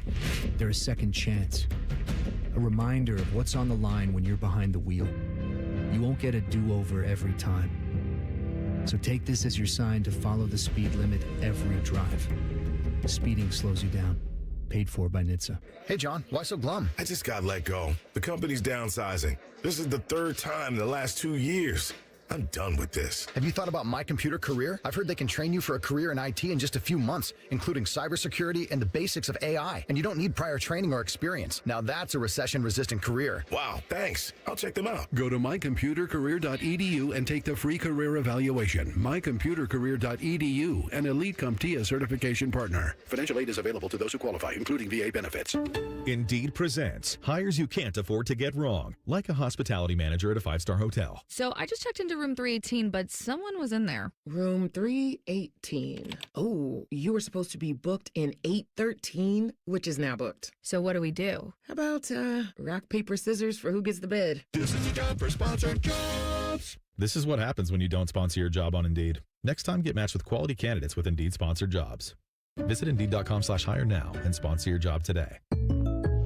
Having insurance isn't the same as having State Farm. It's like needing a lawyer, but getting some guy who just watches courtroom dramas. How does the defendant plead? Guilty. Wait, what? Also, objection. You object to what? Erroneous. Counsel, approach the bench. Hey, can I get a whack at the gavel? You wouldn't settle for just any lawyer, so don't settle for just any insurance. Get the real deal with State Farm. Like a good neighbor, State Farm is there. Hey, it's T-Bone again. Sleep apnea doesn't have to rule your nights. Sleep Better Columbus has been treating snoring and sleep apnea for over 15 years with proven results and now has an office open in Marysville. Call 1-800-MORE-SLEEP or go to sleepbettercolumbus.com. Stop snoring, sleep better, live better. Hi, I'm Josie. My daughter turns 5 today. Blow out the candles. I'm also an Ohio State Highway Patrol trooper. When you move over and slow down, you're not only giving me room to work, you're making sure I can get home to celebrate with my daughter. Roadside workers have lives and families, but when they're on the job, they put it all on the line to protect and serve us. When you see flashing lights, remember, they're not just roadside workers. Thank you for moving over and slowing down. Brought to you by ODOT, USDOT, NHTSA, and ODPS. Hello, it's John Kozik, founder and president of TurboTrack Realty, and I buy real estate as is fast for cash. Give us a call today for an all-cash offer at 614-470-2000, 614-470-2000. I buy vacant properties, inherited homes, divorce situations, death in the family, apartment buildings, commercial properties. I even buy my tenants won't pay me the rent houses. Give us a call today for an all-cash offer at 614-470-2000, 614-470-2000. The Reds are on the Fan's family of stations all season long. If you don't listen, Terry Francona will ride his scooter to your house and yell at you. Your home of the Reds. The Fan, the Fan 2, and the Fan 3. Fan weather. From the Logan AC and Heat Services Weather Center. A beautiful day ahead with mostly sunny skies and temperatures in the low 80s. And then for tonight, partly cloudy overnight with lows in the 60s. We'll have a couple of chances on and off of showers and storms throughout the day on Thursday in the morning and then later on in the day. Otherwise, it'll be breezy and partly sunny with highs in the mid to low 80s. For the Fan, I'm meteorologist Meredith Garfolo with the 10 Weather Impact Forecast. Miss a little, miss a lot. Catch Bishop and Friends wherever you get your podcasts. It's free. Sponsored by Atlas Butler Heating, Cooling, and Plumbing. The Fan. The Friends are the guests and listeners. Reeser and Baker just work here. Back to work. Back to work. Everybody, work, work, work, work, work, work. You're listening to Bishop and Friends. And as always, we are proudly brought to you by our great friends at Diamond Cellar, your true jeweler for nearly 8 decades. Easton Sawmill, they will take care of you just as they take care of me. I promise you that. Several layers to this. Number one, it's interesting how Nebraska really was the super team. They get 3 national titles, 94, 95, 97. They play for it again in, 01? And get bombed by Miami and have never been back, in the vicinity of back. And they truly are kind of like a time capsule program, and that like you can dig it up and say 30 years ago, this is what we were. They've never been in the vicinity. I don't think they ever will be in the vicinity. The other thing that's interesting is the comparison between 96 and 98 Ohio State. I've always been of the belief that if I could undo one Buckeye result, historically, it would have been the 98 loss to Michigan State. That's always been kind of my feeling on that. I didn't grow up here. I understand the Michigan part of it obviously very, very well, but just from the standpoint of I know that 98 Ohio State would have beaten the brakes off of 1998 Tennessee. I know that. Bake, you think maybe 96 was better. The reason that I always went 98 was because of who the opponent would have been in the national championship game and because you had a BCS.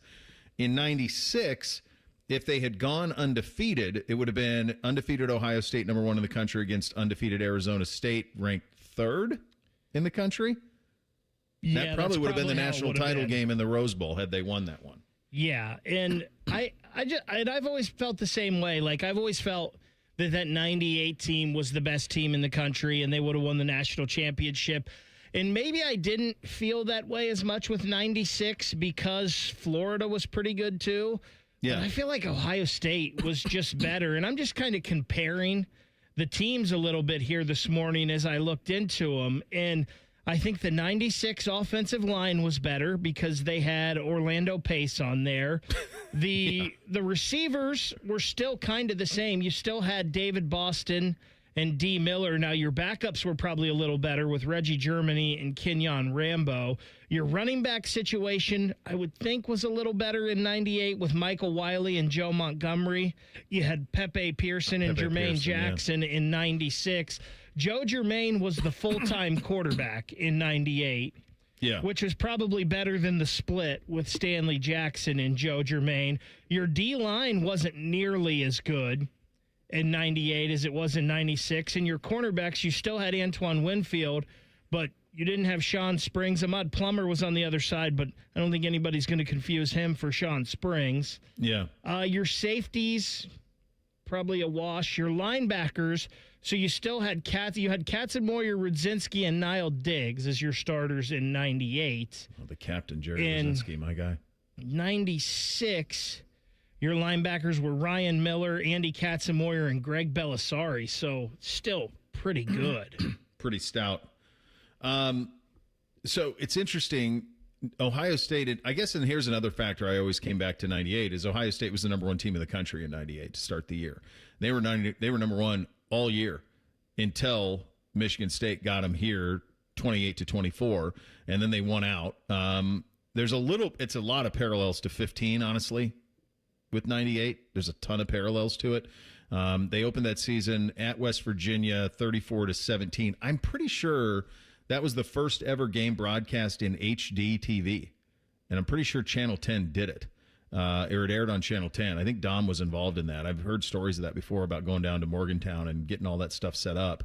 So that was the 34. Then they go Toledo, Missouri. That's the Big Cat hit, right? Got to be. Oh, Colby Jones. Yeah. 35-14. They beat Penn State, number 7 Penn State, 28-9. Then they don't play another ranked team until Michigan, that's 11th. So when they lost to Michigan State on November 7th of 98, 28-24, their next 2 games they fell all the way to 7. That loss dropped them to 7th in the country. They were number 1 all year, much like in 15. Why don't you guys pull up 15 and tell me how far they fell when they lost to Michigan State here in 15? Because I think it was similar. And they were number 1 all year in 15, and then they dropped like way out of it. And it was like there was no way there wasn't enough time to dig back. So they're 7th for 2 straight weeks, and they end up in 98. They end up ranked 3rd in the country. They play Texas A&M in a Sugar Bowl. Yeah, I don't have any recollection of them playing Texas A&M in a Sugar Bowl. They are 3 in the country when they host Michigan State, and they fell to 8. Yeah, so this was 15. And it's interesting. A great friend of the program, Paul Keels, chimes in, says 98 was his first year in the booth, and that Michigan State game, a punt bounced off of Nate Clemens. Oh. And that's kind of where things started to unravel. So that was the moment it started to unravel. I knew that there was a special teams play, and Ohio State was up big in the game, and there was a special teams play that gave them momentum. By the way, that Michigan State team had a little bit of talent on it. Saban was the coach. Plexico Burress played on that team. Squad. Bo, this is also interesting about 2015. Yeah. Ohio State was number 1 for the first 9 weeks of the season. They beat Rutgers 49-7. Then the next week they were number 3 when they played Minnesota. So they dropped without even losing a game, and they were number 3 for when they played Minnesota and Illinois and Michigan State. And then again, they had dropped to number 8 after the Michigan State loss. When did they drop to 3? What week? It was the first 9 weeks they were number 1. So would that have been the first college football playoff rankings? That's the college football playoff rankings. So they're number 1 in the AP or the coaches. I bet anything. They were number 1 AP or coaches the whole time. And then the first college football playoff poll came out, and it was like, they don't really look right. Let's drop them to 3 in 2015. And I mean, my guess is Alabama was 1 or something like that is probably the way that it worked. But my hunch would be that's why that happened. But I think that's different than 90. I always felt like 15 was different than 98 too, from the standpoint, and Joshua and Tyvis have talked about this a lot. That team was never right in 15. It was never right. Urban coached that season with incredible burden. There was burden in that he had 2 quarterbacks, one that actually fit his system and one who saved his bacon and won a national title. Beyond that, there was another quarterback in Braxton Miller who he was trying to make a wide receiver in an offseason, who had only ever played quarterback. So I think Urban had so much burden with like trying to develop and do right by guys who did right by him the previous year that they never really, that thing was a mess. They've told that story about like the Virginia Tech opener where Braxton has that incredible play wearing number 1. So even that was kind of weird, but that they kind of didn't know who was going to be the quarterback. I think Urban told him in the huddle.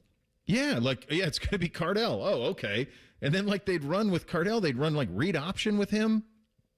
As opposed to, it was just such a weird. Then JT was the captain. Cardell was the starter. JT was the captain. It was so weird. And I don't ever feel like, I feel like the best we saw of 2015, we didn't see it. I almost would argue you wouldn't have seen it without the loss to Michigan State, because you saw it against Michigan. You saw it in the game against USC, right? In the Fiesta Bowl. Do I have that right? Or Cotton Bowl? I want to say they played USC. Or was it Notre Dame? Who did they play in 15? It was Notre Dame in the Notre Dame. Fiesta Bowl. And they bombed them. They bombed Notre Dame. And they bombed Michigan. And Zeke was a man possessed. But I never felt like in 15, up until the loss to Michigan State, that they were at their best. And I don't think it was particularly close compared to 98, 96. 96 is, I mean, that first month, Rice 70-7, Pitt 72-7. This is why Mark May has been butthurt all these years.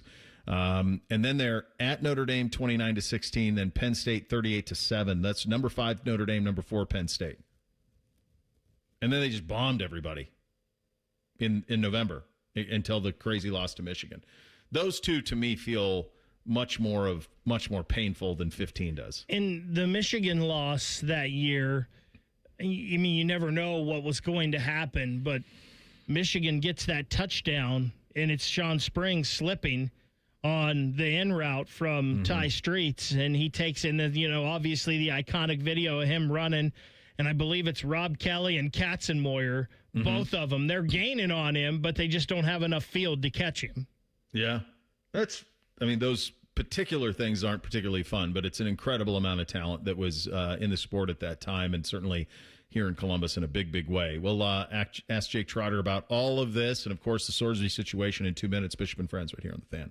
Nothing feels better on a hot summer day than coming home to a nice air-conditioned house. If your AC is on the fritz, don't sweat it. Call the pros at the Waterworks Heating and Cooling. We service all makes and models and can provide great savings on a Lennox home comfort system that delivers that perfect feeling. The Waterworks Heating and Cooling Services. Call us at 614-232-2222 and schedule fast service today. The Waterworks. Better care, better value, better results. Hey friends, you could win unmatched views of the match during the Twin Peaks Go for Goal giveaway, all presented by Michelob Ultra and Casamigos. Visit TwinPeaksSoccer.com to enter for your chance to win by June 14th. Twin Peaks, eats, drinks, scenic views.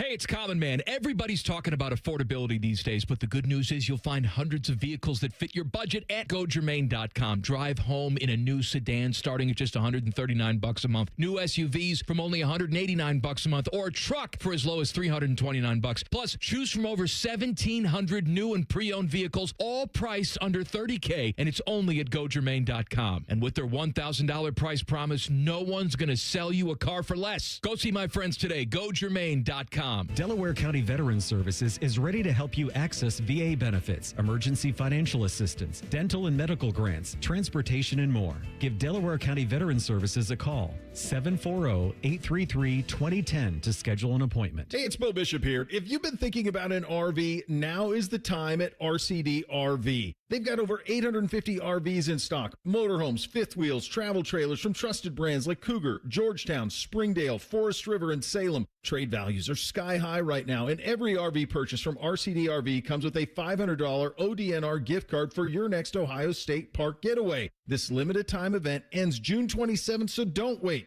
Visit RCD RV or shop now at rcdrv.com. Bishop and Friends is sponsored by Diamond Seller, your true jeweler for almost 80 years. The Fan, Ohio's sports destination. Let me introduce you to a man with a magnificent salt and pepper beard. A man who's currently roasting lamb on a spit. A man who runs the Rocky River Greek Festival. That man is Jake Trotter. Sponsored by Window Nation. Buy 4 windows, get 4 free sale. Visit windownation.com now. Hey, buddy, you ever see Billy Madison? Yes. You know the debate scene with the principal? I forget that one. Where he basically says, at no point do you have a coherent thought. We were all dumber for having listened to you. Yeah. I know what you're talking about now. That's what the NFL did to Sorsby yesterday, in my view. And I think it was a sneak attack. I think nobody had any inkling that he was going to be ineligible for the supplemental draft, not one. And maybe you saw it, I didn't. I didn't see it from any NFL insider. I talked to NFL people, several in different organizations. Nobody thought that there would not be a supplemental draft. And the NFL basically said, actually, no, you're not allowed. What did you make of the decision? And honestly, the personal nature of the letter that they wrote back. Well, I was surprised because I had not heard anything suggesting they weren't going to have a supplemental draft or we're going to not allow, Sorsby to be part of it. The supplemental draft is so weird. I don't think people realize this. There's no set date. They usually don't have it because there's nobody worth taking in it most of the time. There's been some exceptions over the years, but nothing recently. But you got to give the NFL credit, and the NFL has a power that the NCAA does not, which I think was on full display here, where you can't take the NFL to court because state injunctions are not going to hold with the NFL. So yeah, and I think the NFL it shows that they take this stuff seriously, even though it's a little bit hypocritical at times with the proliferation of gambling in the sport. But yeah, I mean, I was impressed by the letter, and I think it they body bagged the poor attorney, right? Yeah, they body bagged the attorney. They did. Somebody finally did. Nobody else had been able to that point. Yeah, I think, and I also think that there's another smart point of this because one of the things that I talking to some buddies around the league was one of the things that was kind of a consensus was, well, they're not going to be able to suspend him because this is a different NFLPA. Well, what the NFL did here by not letting in the supplemental draft is they kept him out of the NFLPA. You're not in the NFLPA, so you're not in it. Applies to you. Yeah. Yeah. So they circumvented that too. It was really a sneak. I think it was a really covert sneak attack bomb dropped by the NFL yesterday that nobody predicted or saw coming. Yeah, it reminds me a little bit of the Deshaun Watson stuff, where a lot of that was new because it was part of the new CBA. These, where they have an independent judge who hears the cases, on these these acts detrimental to the league or violating the personal conduct policy. And, it definitely is different than what we're used to with the NFL, I think, going back, 5 years or so. And it was interesting that the attorney for Sorsby, Kessler, he didn't really have a response because I think his response was he was going to take it up with the NFLPA, right? Which, as you just outlined, is not going to hold water because, the NFLPA, you got to be drafted to be a part of the NFLPA or at least sign with the team before that happens. Of course. Yeah, I mean, he's caught with his pants down. There's no scenario I see where, this is done at this point. I think it's over mercifully. Yeah. I just don't even want to talk about it or read about it anymore. Like, it is what it is. And, boy, it'd have been so weird if he had been able to play for Texas Tech. And, you got to give the attorneys general in Oklahoma and Kansas, et cetera, credit because they gave the Big 12 some cover. Because I felt like after the ruling by the Lubbock judge, and then right after that, you had Ken Paxton, the attorney general for Texas, saying, if you guys even think about punishing Texas Tech for this, we'll sue you into oblivion. And it felt like at that point, all right, well, the Big 12 is going to back down. And the Attorney General Drummond in Oklahoma, I think, is running for governor. And then I can't remember the name of the guy in Kansas, but I think they gave the Big 12 some cover to, respond forcefully. And that kind of set us on the path where Sorsby gave up the fight thinking he was going to be eligible for the supplemental draft. And then obviously he's probably not going to be playing football unless he went to the CFL, but that starts CFL tomorrow. Don't have to take him either.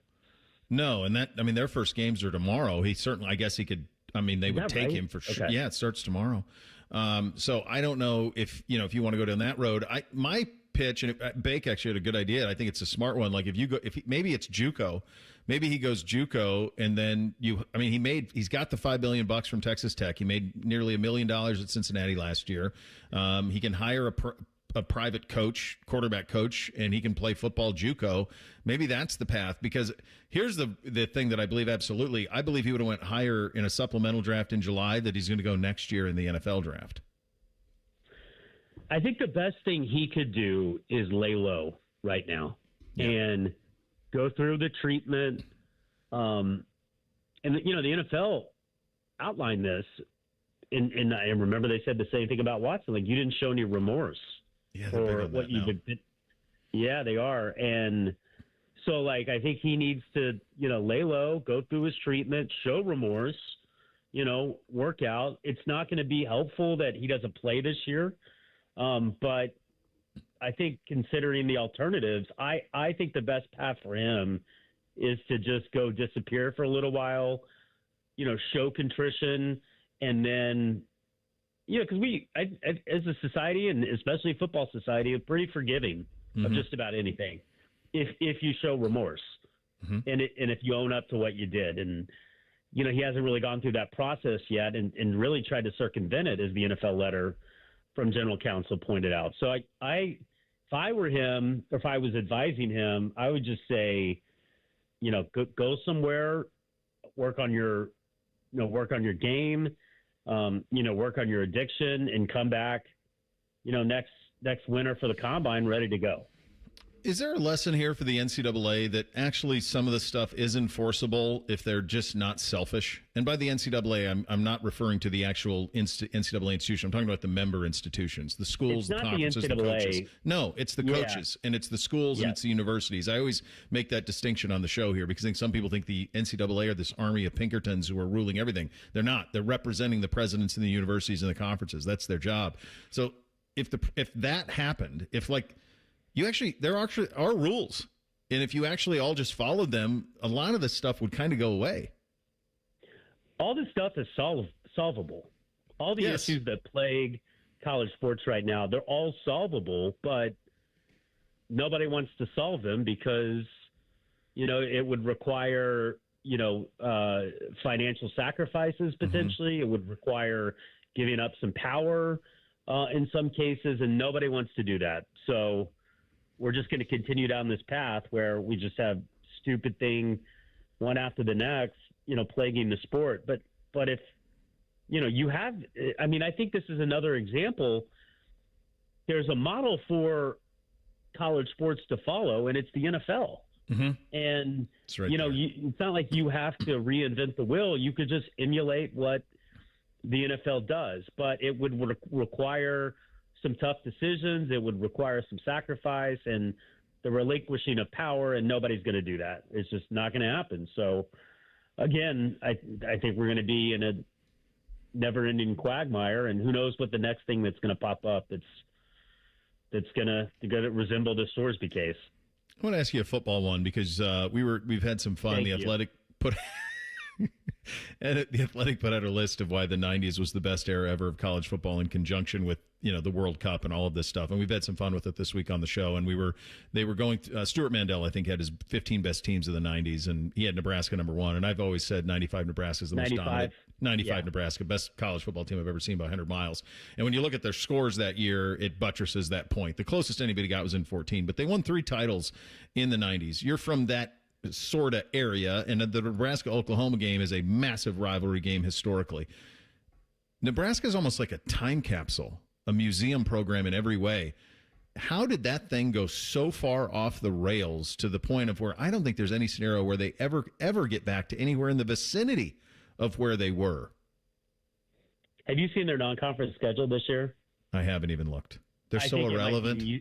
I think it might be the easiest one in the country. Like, they don't play anybody in the non-conference. And I think it's partly because they're trying to tally up some wins so they can get to 8-9 wins, which they just can't get to.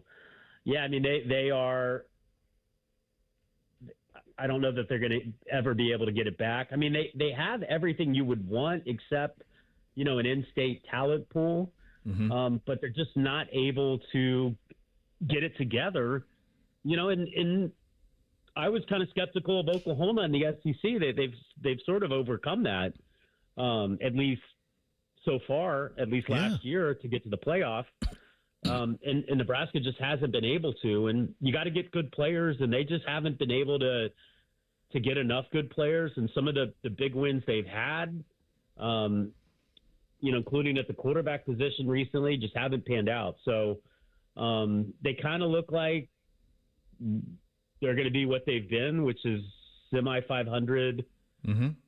And, an afterthought, when you consider, who has a chance in the Big Ten, you're thinking obviously Ohio State, you're thinking Oregon, Indiana, defending national champs, you're thinking USC potentially.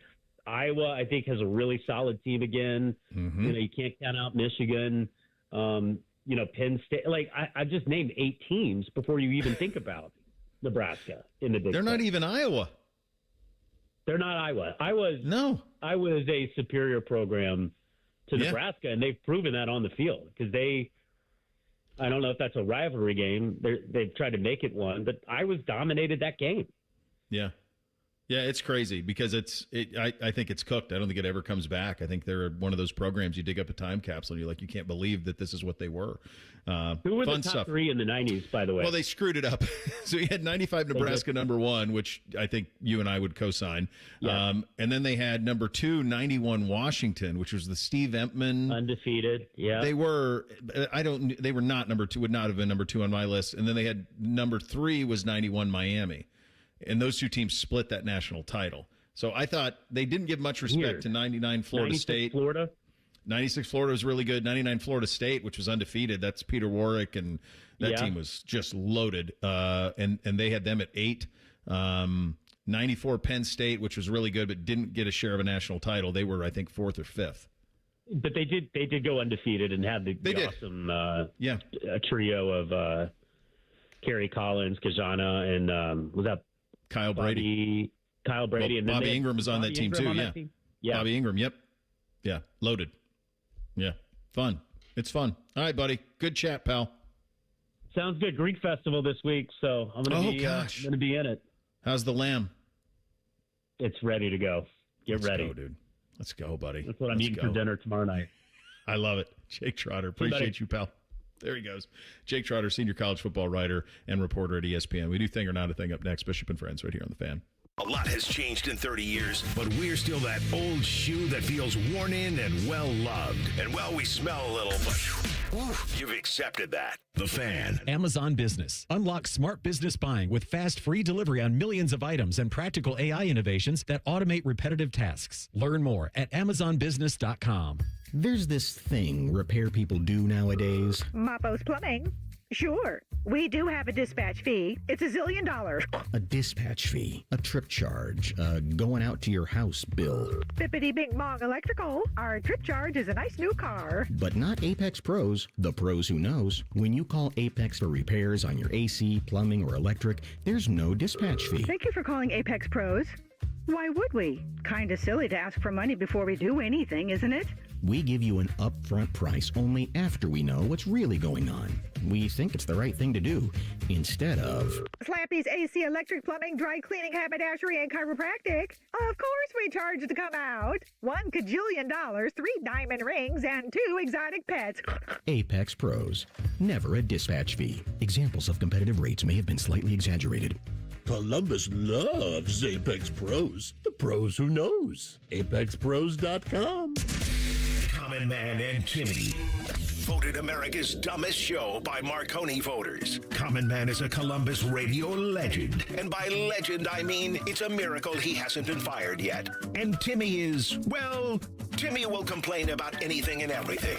And he kind of looks like a woman. Giggity, giggity, giggity. So there's that. Common Man and Timmy. Sponsored by Hinderer Motor Company. Weekday afternoons from 3 to 6 on The Fan. Dip it, dunk it, smother it. It's queso gone wild at Hothead Burritos. Try our new loaded potatoes covered in queso and topped off with hardwood smoked bacon, burritos, bowls, nachos, and more. Hothead Burritos. Get up and get you some queso. The lot is full and the deals are on. Let's get it started.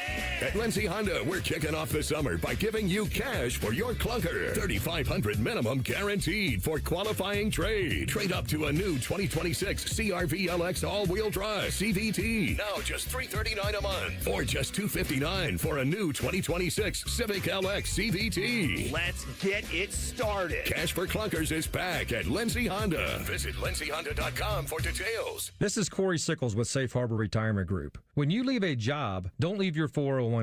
Grow your investment without the fees associated with 401k plans. Visit safeharboroh.com to schedule a complimentary meeting. safeharboroh.com. Looking to launch a career in the skilled trades but don't know where to begin? Part-time service in the Ohio Army National Guard can help. You can kickstart your career by enlisting in one of our many trades-based jobs. Get paid to learn these skills and gain on-the-job training when you report to your unit 1 weekend a month or 2 weeks in the summer. To learn how the Guard can pay for your civilian trade certification, visit nationalguard.com/OH. Sponsored by the Ohio Army National Guard in coordination with the Ohio Association of Broadcasters and this station. Many of you know that my inspiration for becoming an accident attorney was my brother Tim, who was rendered a quadriplegic at age 18. I didn't know what a personal injury lawyer was or what they did, but I soon did. Tim was treated terribly by the insurance company, and I became enraged. It was a constant delay and deny. I'm John Morgan of Morgan & Morgan. Tim later worked with me for 27 years. Last year, my hero died at age 65. You can see my eulogy for him by visiting mybrothertim.com. He was one hell of a man. Because of Tim, together we built the largest injury firm in the world, and our clients are treated the way I would want my family to be treated. At Morgan & Morgan, nobody is a nobody and everybody is a somebody. If you need our help, visit forthepeople.com on your phone or computer. See you soon, Tim. Morgan & Morgan, forthepeople.com. Injured? Dial pound law. Morgan & Morgan, Ohio office located at 600 Vine Street, Cincinnati. Prior results do not guarantee a similar outcome. All your favorite fan shows are on YouTube, along with those fake YouTube ads like Chew This Gum and It Grows New Teeth. Experience the splendor of Bo sitting in his closet, Timmy Hall's gouty gold chains, and Matty Ice wearing a coat in 90-degree weather. It's all there. Head to YouTube and subscribe today. The Fan Guest Hotline is sponsored by Ohio Heating and Bryant. Doing whatever it takes to keep you and your home comfortable. The Fan. Reese's mustache is so nice, it has its own area code. You're listening to Bishop and Friends. All right, time for a little thing and not a thing on a first Friday. Hit it, Reese. Thing or not a thing? Sponsored by Billiards Plus. Find your next grill and everything you need for the master griller. Billiards Plus on Dublin Center Drive in Dublin. You had mentioned this at the top of the hour, but I think it's worth a refresh. NHL insider Elliot Friedman reported Tuesday that the Blue Jackets will meet with Zach Werenski after Saturday's draft to discuss his future with the organization. From Friedman's reporting, quote, there's been a lot of noise around Werenski, who has 2 years remaining on his current contract with the CBJ. They could extend him as soon as July 1st, 2027, but at a time where trade requests, both public and private, and the fallout for them have dominated the news cycle, speculation intensified. Werenski might be next to declare his intentions for the future. Well, that has not occurred to this point. Werenski's importance to the Blue Jackets is enormous, and they have to get a handle on where things stand. End quote. Thing or not a thing? If he's reporting it, he's one of the dudes who does this type of stuff that cover the NHL. There is a lot of just like, he even uses the word speculation has intensified. Like there isn't anything. Zach hasn't declared intentions, anything. But let's just take the Union blue and red colored glasses off for a second. If you were Zach Werenski, wouldn't you want to know what the plan is over the next 2 years before signing an extension? Yes, I would. If I'd accomplished everything that Z has accomplished, I would want to know that I'd be able to play for a Stanley Cup. Are we headed towards being a Stanley Cup contender? If the answer to that is anything other than yes, then I want to have a talk before I'm signing up. I'm not going to play my whole career not contending. So I think that that's all very reasonable, and the onus is on Don Waddell and ownership and everybody involved to put their best foot forward so that this is something that never has to come to pass. I'm still going to go with, for right now, until I hear differently, that this is a lot to do about nothing. I'm guessing that Zach Werenski and Don Waddell and all of the players and teams had these conversations when they had their meetings at the end of last season before they went home and what they wanted them to work on in the summer and all of that. I'm guessing all those things were done. I'm guessing Zach was part of the leadership group that had conversations with Don Waddell before they decided that they were going to keep Bonus around for at least one more year and what the plan would be after that and everything. So there's not one part of me that doesn't believe Zach knows exactly what's going on. Now, maybe that's where some of this has come from. Zach let his feelings know on some of that to someone, and they talked about it, but I don't think so. I think a lot of this came from people just saying, oh, well, Zach Werenski's Dylan Larkin's best friend. Could he be next? And then it became rumors out there, and people like Elliot Friedman and Pierre LeBrun had to ask about it. If on July 1st at 12:01, the Blue Jackets do not call him and say, we want to extend you and make you the highest paid player in the history of this franchise, and if his response to that is anything other than, you bet, then you have a problem. And that would be next July 1st. Yeah, 2027. I'm guessing even before then they have to know. I'm sure they will, yeah. Like, if Don's going to talk to him, and I'm sorry, I misread that. I thought that was coming in 2020, coming in next week. No, that's a year from now. They can't wait till then. Now, they could negotiate. They can say, hey, they can start working on things and have talks and plans, but nothing can be signed till July 1st of next year as far as a contract extension. I mean, listen, if Don Waddell and him have conversations after this draft, and Zach and Don has any kind of inkling that maybe Zach doesn't want to be here, I start working on it now. I really would. And I don't think this is people are like, wow, the Jackets can't. I don't think this would be a rebuild. I don't think the Jackets are doing this for picks. I think this would be hockey trade of player for players, like defense. One team needs defense. Another team, the Jackets need help up front. It would be something like that. I don't think it's going to be, we're trading Zach Werenski for 3 first-round picks. Don Waddell's not in that business right now. I don't think so either. All right, choose your adventure. We'll do Kyle Pitts or Jaylen Brown. Let's do Jaylen Brown. Speaking with the media after the NBA draft last night, Celtics general manager Brad Stevens said all is well with the franchise and Jaylen Brown. Jaylen Brown's a big part of us. Like, I'm never going to predict the future, but every indication, everything that I think about is over the past few years has been building around those guys. And so Obviously, you never know, but at the same time, I think the one thing I want to make very clear is how valued he's always been. And he's been amazing. He's been an amazing teammate, great person to be around.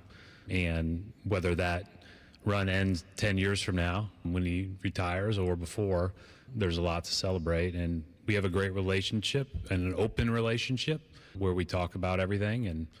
But I don't want to predict the future, but I look at it as this is our team. Thing or not a thing. So they love him unless they can acquire Giannis, which I guess is a compliment, I suppose.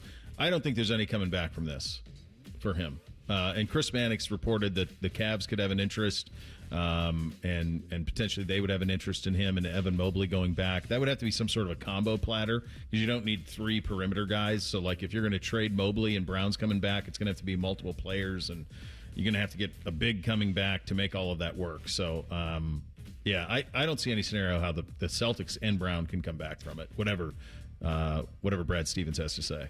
All right, so what you just said to me is a thing, Bo, that the Cavs would be interested in a deal sending Evan Mobley to the Celtics for Jaylen Brown, but they weren't interested in a deal sending Evan Mobley for Giannis? That seems crazy to me. And that seems like really bad business. And the Cavaliers, for the most part, in the past few years, have been a team that does good business. If that's the case and they end up sending Mobley for Jaylen Brown, someone needs to be held accountable for that because you passed on Giannis. There could be more layers to the Giannis one. And maybe send them a gently used James Harden. Yeah. Can I offer you that Weird lemon? roster. Like, how would they play Donovan Mitchell, James Harden, and Jaylen Brown? Like, that doesn't even make any sense. I feel like the Brown deal would include Mitchell and not Mobley. Yeah. I mean... Yeah, I would agree. I think you... And I don't know that Boston would do that. I mean, Jaylen Brown's been the MVP of the finals. I don't think that they would do that. When he carried you in a year this year that was supposed to be dead with no Tatum. Absolutely. Final hour on a First Friday. Get your officially endorsed. We'll kick it off with a little Hey Guys, Bishop and Friends right here on The Fan. Tweet from a listener. Are you carrying the Buckeye game today? Considering we've never not carried one, yes. The answer is yes. The Fan. Hey, it's Austin Ward. Listen to The Beat with Austin and Byrne, now powered by the Waterworks and Header Heating, Cooling, and Plumbing. Get the latest Buckeye news, insights, and unbeatable analysis every day. Don't miss a moment. Stream The Beat with Austin and Byrne, sponsored by the Waterworks and Header Heating, Cooling, and Plumbing. Forever starts with the perfect diamond. Hi, it's Alex Johnson from the Diamond Cellar, and for over 78 years, our family has helped generations of couples celebrate love with brilliance, quality, and unbeatable prices. At Diamond Cellar, bigger diamonds and better prices are our promise to you. Whether you're popping the question or upgrading your sparkle, trust the experts. Because diamonds, they're our forte. Visit us at Diamond Cellar on Sawmill Road or at Easton Town Center and learn more at diamondcellar.com. I'm Leslie from Pella Columbus. And I'm Wilson from that other window place. One of the biggest positives we hear from customers is, I loved my Pella Columbus guide. We're there to be whatever it takes to make your life easy. We've been working on our support as well. Cool, like... I made a pamphlet.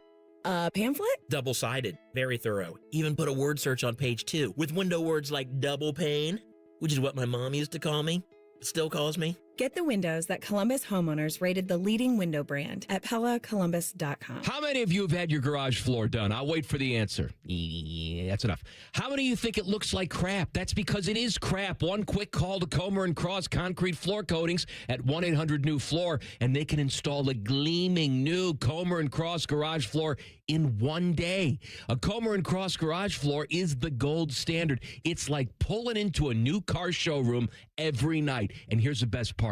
It is guaranteed your garage floor will never chip, crack, or show tire lift like epoxy or paint ever. And listen, you lazy bum, they'll even take the stuff out of the garage for you. They're all certified uniform pros, no subcontractors at Comer & Cross. This is a premier product with premier results, and they hired a premier endorser to tell you about it. For your quick and easy Comer & Cross garage floor quote, call 1-800-NEW-FLOOR now. That's 1-800-NEW-FLOOR, or go to comercross.com, C-O-M-E-R cross.com. Hey, it's Bo Bishop here. If you've been thinking about an RV, now is is the time at RCD RV. They've got over 850 RVs in stock, motorhomes, fifth wheels, travel trailers from trusted brands like Cougar, Georgetown, Springdale, Forest River, and Salem. Trade values are sky high right now, and every RV purchase from RCD RV comes with a $500 ODNR gift card for your next Ohio State Park getaway. This limited time event ends June 27th, so don't wait. Visit RCD RV or shop now at rcdrv.com.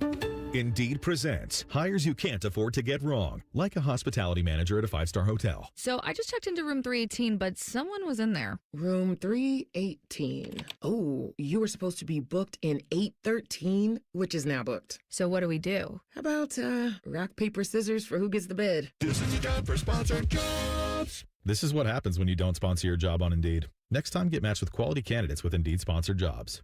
Visit Indeed.com/hire now and sponsor your job today. Having insurance isn't the same as having State Farm. It's like needing a lawyer, but getting some guy who just watches courtroom dramas.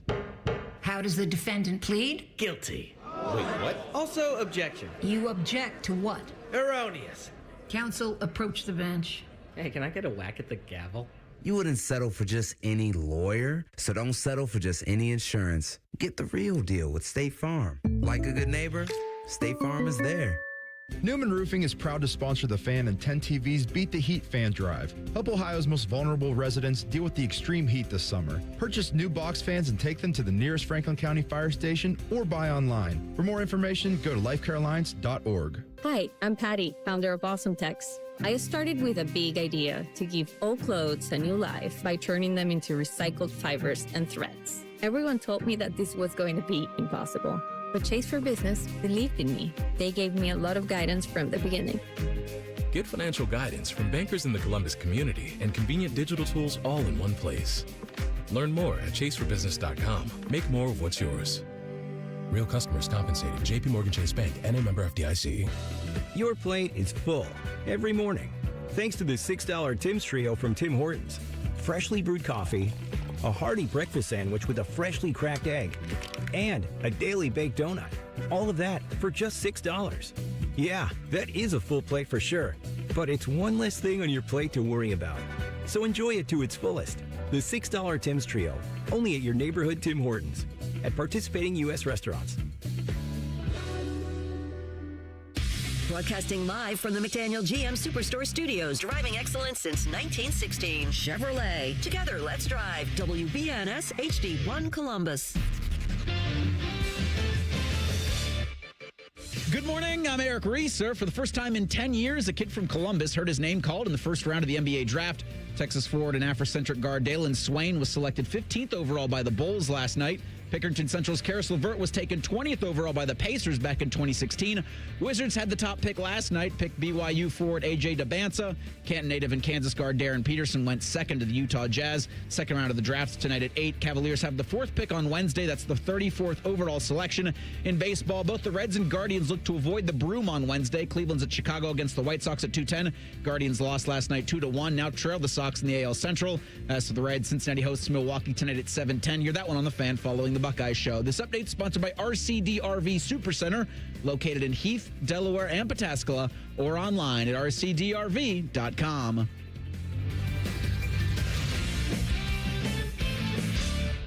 With friends like these, who needs former college football players?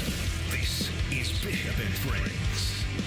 All right, final hour on a First Friday. Get your officially endorsed coming up in about 45 minutes from now. Before we kick it off with a little bit of hey guys, I will not be here tomorrow for email, and I wanted to get this one in from Mr. Winter. Yeah. Oh, there's another one we need. Okay. Well, I didn't see the other one we need, but I wanted to get to this one because he asked specifically about help in planning his Montana trip. And he wrote, Bo, listen every day. Know you grew up in Montana. 74. Wife and he are taking 5-year-old grandson. They're heading to Montana, Wyoming in early July. So it's in a couple of weeks. So I wanted to do this while they were still in the planning purposes. Want to say, want to stay a nice Airbnb, have 2 or 3 hour drives to Yellowstone Glacier Park and Grand Tetons and Big Sky. Money is not an object. You're going to need a private jet, my friend, if you're going to try and stay in one Airbnb and get to those places all within 2 or 3 hours. the West is really big, and there just is no place that you can stay that's 2 or 3 hours from Yellowstone and Glacier. I grew up an hour south of Glacier. Yellowstone to get there is 5 hours. So there's just, and it's so hard to get to Glacier. What I would recommend you doing here, I think you have two choices. And Grand Tetons, you almost would probably go talk to my friends at RCD-RV if money's no object, because that would probably be the best way to try to do this rather than being in one spot. But if you're going to try to be in one spot, I would split it up into 2 trips. So I would do 1 week where you either stay in Paradise Valley, which is Livingston South, all the way to Gardner. The other thing and both of these would be flying into Bozeman, or you could stay in Big Sky, or the areas surrounding Big Sky, and there's a ton of incredible Airbnbs in that area. And then I would spend that first week doing Yellowstone. You might be able to do the northern bit of the Grand Tetons from there and it not be too big of a drive. I would go to the Cody Night Rodeo. It's spectacular in Cody, Wyoming. Go see that for sure. I would drive over you can drive right over Granite Peak. It's the highest road in the continental United States. You could do that. I would recommend that. And then the second trip, then I would go to Glacier. Then I would move to northern Montana, and I would go to like the Whitefish, Big Fork, Columbia Falls area, and I would set up camp up there, and then I would do trips into Glacier from there. I think there just isn't anywhere in the state. The most centrally located is probably Helena, but you're just going to spend all day driving to get to the places that you want to go. So if you're trying to do like one spot for the whole trip, I don't think it's just not doable to do all of that. So the cool thing is you have a lot of time, and it seems like you can do whatever you want financially. So in that instance, I would make it 2 trips. I'd do a week in the Paradise Valley / Big Sky, pick one, whichever one you like best. And then I would do a week in Northwest Montana in like the Flathead Lake, Big Fork, Whitefish area. That would be the way I'd split that up. You have another one that we got to get to, Reese, before? We'll get to it tomorrow. Okay, you got time? Okay, good. Yeah, I'm out tomorrow. We're in Richmond, headed to Richmond for lacrosse. So I just wanted to get that one in for Mr. Young. So he got some advice on how to handle that before we made that trip official. Now time for a little Hey Guys. Hit it, guys. Nothing is off limits. Your participation is required. Just use the hashtag Hey Guys and ask anything you want. Do it now. Sponsored by Rose Pest Solutions. I did see this from Dustin in the YouTube chat. He says, Bo, I live in Utah, and the wildfires are wild right now. The air quality's bad. He recommends the guy who sent the email just not traveling west this year. So it's not bad in Montana yet. That's always something you have to deal with. Yeah. My brother, when he left Montana years ago, one of the things is he said, Montana kind of has 2 seasons. They have winter, and then they have fire season. And it's there. I mean, I remember flying into Bozeman with the boys like 4 years ago, and we landed, and you couldn't see the Rockies, and that airport's in the Rockies. Like you're surrounded, and you couldn't see a mountain. Now we went down to the place that we were staying down in Paradise Valley, and there was a wind that came up that night, and the next morning you woke up and it was all gone. So sometimes that happens too. I can't speak to the way it works in Utah, but in Montana, sometimes that happens where the haze gets blown away. We'll stay in the YouTube chat. Cardinal got this one in early. He asks, hey guys, if you could time travel and attend a game at a traditional ballpark, where would you go? He says he would love to see a young Pete Rose and Johnny Bench at Crosley Field. Well, I mean, so I'll use my youth as a part of this. I mean, like, I would have loved to have been at Game 1 of the 1988 World Series where Kirk Gibson goes yard on Dennis Eckersley at Chavez Ravine. That would have been one that I would have loved to have seen live as a kid who watched baseball as much as I did and followed the Dodgers. That probably would be the first one that jumps out. The Lakers at the Forum would have been unbelievable. I mean, if you're courtside within vicinity of Jack in the 80s, like the debauchery that was surrounding that, I wouldn't have wanted to been the age I was at that time and take that in. But if I could go back now, that might be my answer to it. Those two jump out. So thinking baseball-wise, how cool would it be to go back and see Ted Williams play at Fenway Park, or Babe Ruth, Lou Gehrig, DiMaggio at the original Yankee Stadium? One I think of right away would be the 1980 Miracle on Ice. If you could have been there live and in person at Lake Placid, that would have been pretty daggone awesome.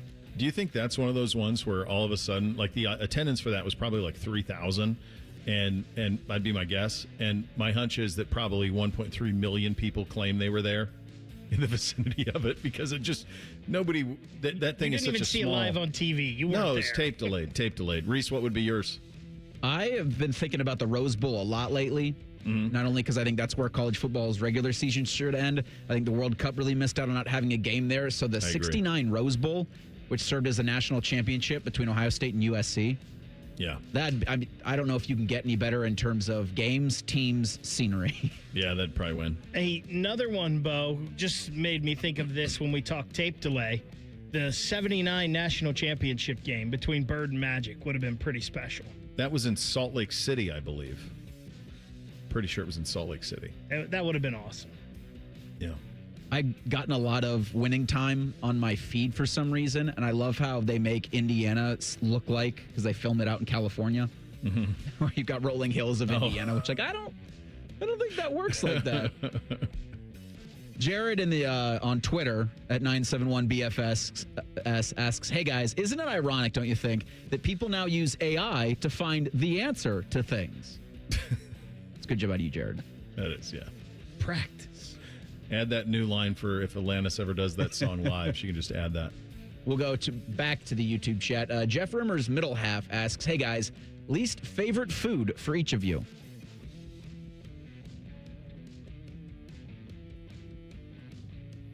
I'll eat almost anything. I'll tell you one that's on every menu that I've never found a way that I like it is salmon.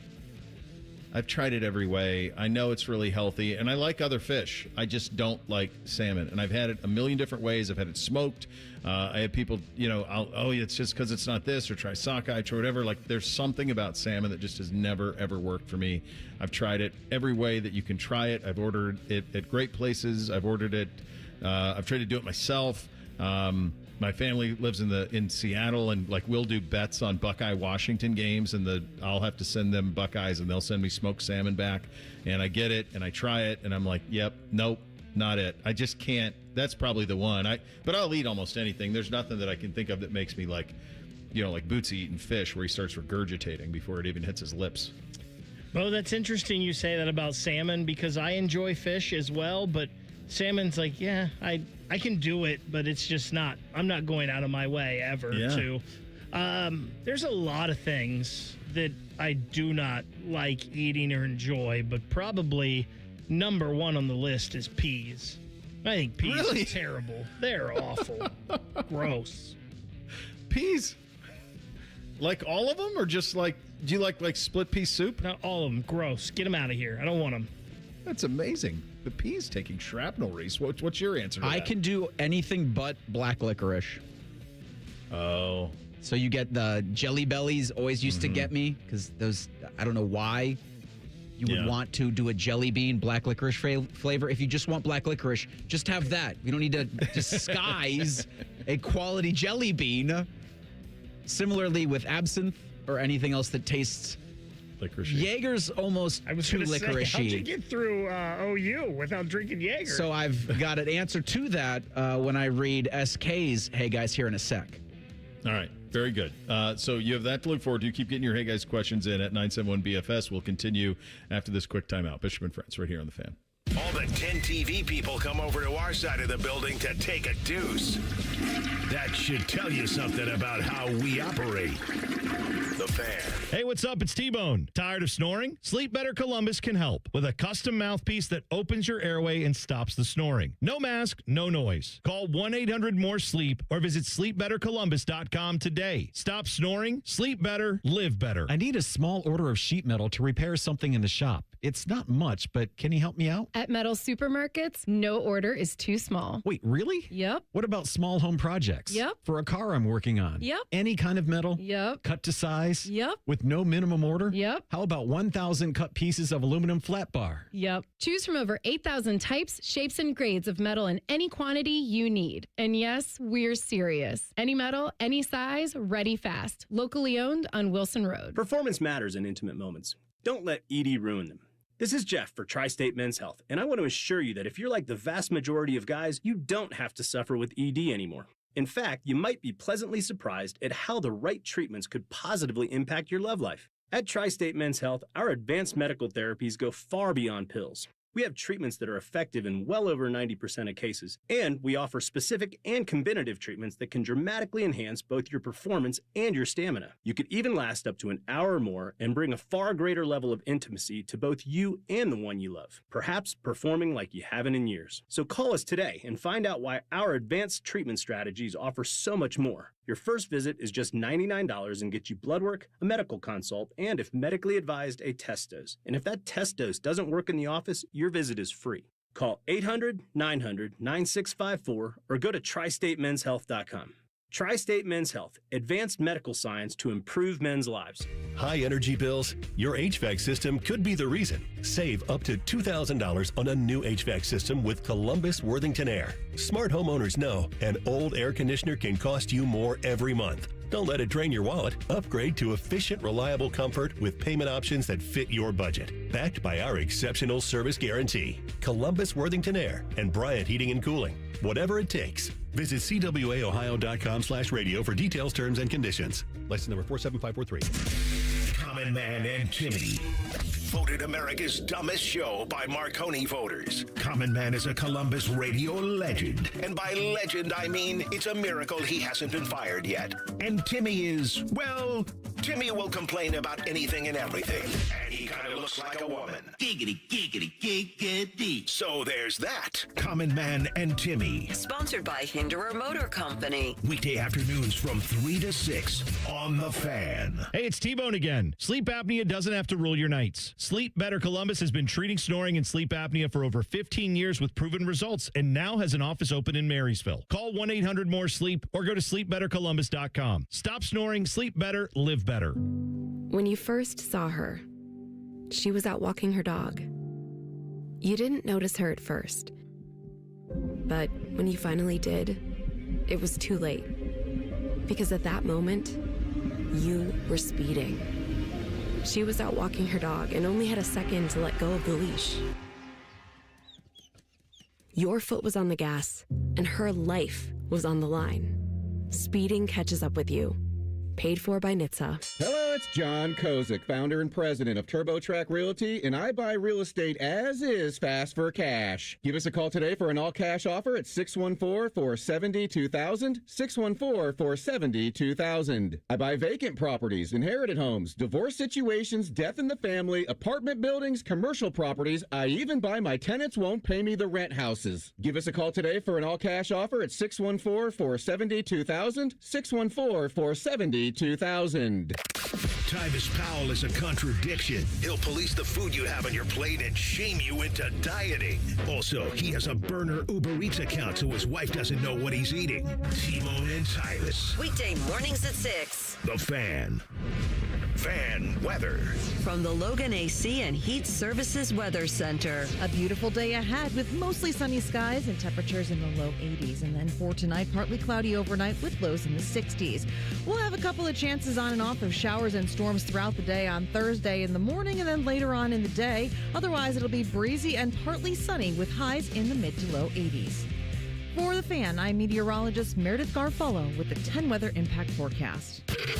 Miss a little, miss a lot. Catch Bishop and Friends wherever you get your podcasts. It's free. Sponsored by Atlas Butler Heating, Cooling, and Plumbing. The Fan.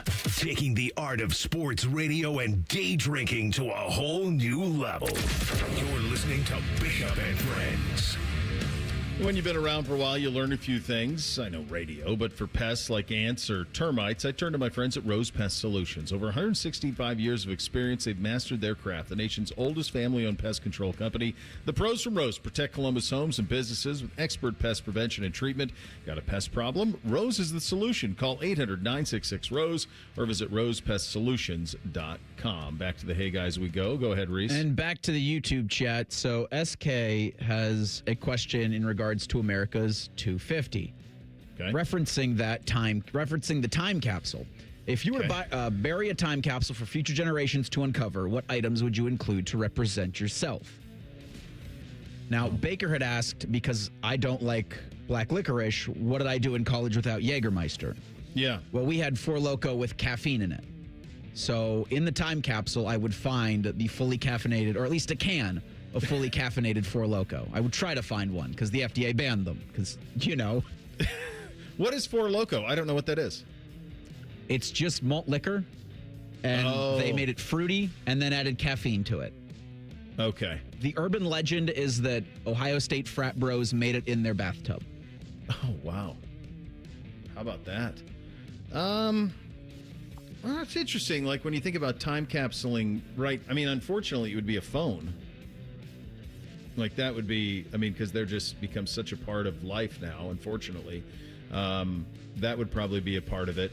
Probably a quarter zip. Athleisure brand quarter zip would probably be in the mix. Bottle of Whiskey War. Yeah, there's a few things you could throw together in there. How big's my time capsule? That's the other part of it. It's a great question on the time capsule. I think I would have to put my favorite ball cap. My favorite. Which is what? So. What's the go-to? Like you got one? So I don't have one right now, but I've had two in the past. So I had, when I was younger, a all-white Ohio State hat with a silver block O. Ooh. That I wore that thing until you couldn't, I washed it so much to keep it from getting yellow that it just fell apart in the washing machine. Yeah. I also had, Bo, this was in my this was probably right around the time I was in broadcasting school, so early 2010s. I had this gray Yankees hat that was off-white on the front with the gray New York Yankees logo. And me and my friends always joked that hat batted 1,000 because the first month I owned that hat, 4 Fridays in a row, we walked into a bar and a girl came up to me talking about my hat. Really? Whether she was from New York or liked the Yankees or whatever. So that hat will always hold a special. That would probably be the one that went in the time capsule. I had got it at the Memorial Golf outing. It was a bright Kelly Green Memorial Tournament hat that just had the logo, the Memorial Tournament logo on it, and that it was a bright Kelly Green. And I wore it all the time for golf, all the time, and it broke. The latch in the back broke. That was just heartbreaking. Throwing it away was just heartbreaking, and there was no way to fix it. It was cooked. And they've never brought that Kelly Green back. It's more of a darker green now that you see, but that was a bright Kelly Green that was pretty cool. But it's funny when you mention hats, I can think of them specifically. There's those vintage lawn chairs that you open and you can all hear the sound when you open the lawn chair, and it's got the 2 metal stands instead of legs. I would throw one of those in there with caution tape around it and see what they would think. Because now along Northwest Boulevard, there's they're ready. You're DEFCON 2. You're inching closer. Yeah. Big day. Big day. The biggest only the biggest day. Only the biggest day. Yeah. I still haven't. I've asked about this before, and I'll ask about it next week. If anyone has a lead on me getting one of those Shriner cars, please reach out. Please reach out. I want one in the worst way. I just want one of those little Shriner cars to drive around in. I think those guys are living the best lives. And I guess if I have to join the Shriners to drive one, I'll do it. Whatever's required. Just give me one of those little orange Shriner cars to drive around in. That's all I want. That'd be cool in a large enough time capsule. You just have one of those. I don't know if it represents now, but it represents my youth. Do they still have them? Do they still zip around? So they're I assume they're the parade buffers in Upper Arlington. They're if a float's going slowly or if one's broken down, then they just zip around and fill the time. Yeah, I want that. This from John in the YouTube chat. Hey guys, I know it's the NBA and maybe you missed it, but why are people not talking about Eddie Mara landing in Oklahoma City? He says it's literally the only player they needed to beat Wemby. I just think because I appreciate your passion for the NBA. For me, at least, it's more of a casual participation in it. I did take note of that last night when he was drafted there, that they basically added a 7-3 guy to just run at Wemby relentlessly, and it's a very Oklahoma City thing to do. They appear to be the best run organization by 100 miles in the NBA, so it's a very Oklahoma City thing to do. I guess we'll see if everybody can remain healthy and all of it, but to say that all of a sudden that changes things in that rivalry, we won't know till next year. And I will say this about that. I think Mara can play physical with Wemby, obviously. But if Wemby's on the outside, I don't know if Mara's quick enough to hang with him. He can bang with him down low, but I don't think he can do what he needs to on the perimeter. No. I'm sure they're just going to throw bodies at him, and he's a big body that's athletic. Got a nice shot. I think he could be a decent player for sure. By the way, I was shocked at number 9, and maybe I shouldn't have been, but that Dallas and Dusty May took Johnson over Lindeborg. I thought for sure if Lindeborg was there, they were taking him. I think that was about fit. Probably. I think Lindeborg is a little bit more ball dominant, whereas Johnson can play off of Cooper Flagg. You knew it was going to be a Michigan guy. It was a lock. There was going to be 3 to choose from, you thought. Yeah. And all pretty you knew good Dusty options. was taking one of them, yeah. But yeah, it all runs through Cooper Flagg in Dallas. Mills asks, hey guys, if you could only watch one sport and cheer for one team, who would you choose? College football Buckeyes. It's easy. I think that college football, despite the absurdly gross, terrible, messy underbelly of it all, is still the best. I think there's nothing for me that's cooler than a big game on campus. And then Ohio State is the best college football team you could ever root for. They win 10 out of 11 games for 100 years. Like, you imagine? I mean, it's our reality, but can you imagine rooting for a team? Just hear me out on this. Where every year you say, yeah, we can win the national title. Who else can do that? Bama did it for a little stretch. I mean, you've basically done that since the mid-90s. Almost every year, you'd say. I mean, there's the end of Coop. There's probably not all those teams, but then all of the 60s, the 70s, you've always, however old you are, like you can wake up and say, hey, let's go win a national championship. That's crazy. And so it's never lost on me, that part of it. And for all of those reasons you said, it sounds crazy that that's not my choice. But yeah, I'm a diehard Jackets fan. I can't help it. It's the purgatory that I have. It's interesting how that happened for you, because you didn't grow up playing it, and you loved hoops beforehand, but for whatever reason, like the Jackets just really resonated with you. I went to, and obviously I went to chill games growing up a little bit, and those were always fun, but I went to one Jackets game, and I was hooked. Reese, what would be your answer? It's college football in Ohio. Yeah. College football is my first true love.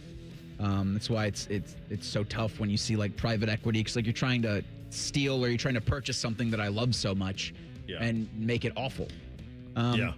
This from Phil. Hey guys, if you could amplify one of your senses to a superpower level, which one would you pick?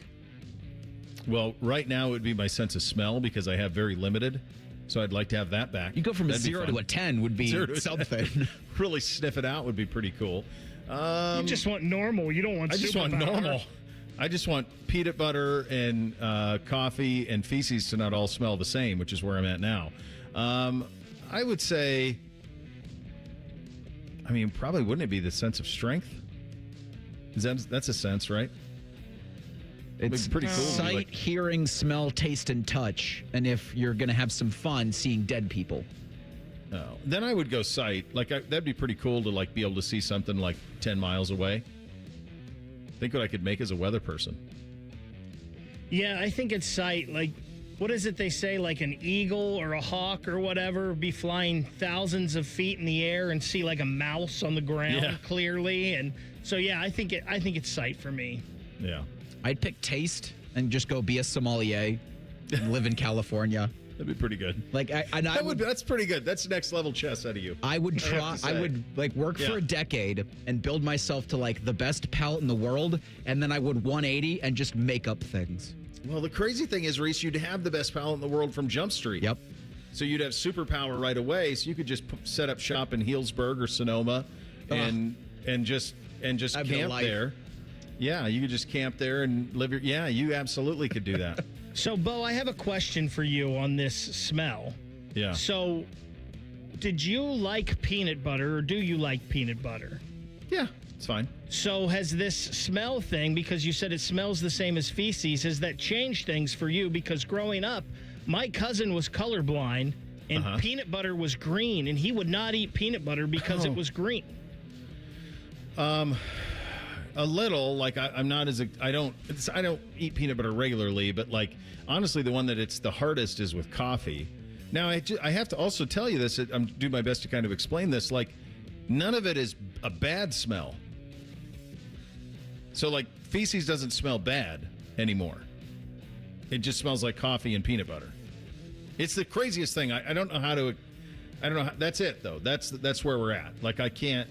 Those three smells I cannot differentiate from.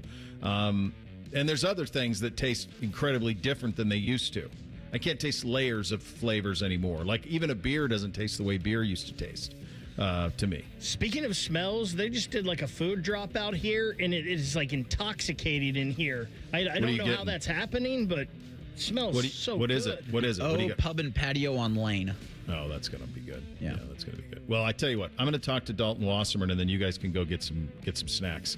We'll do that in 2 minutes. Bishop and Friends right here on The Fan.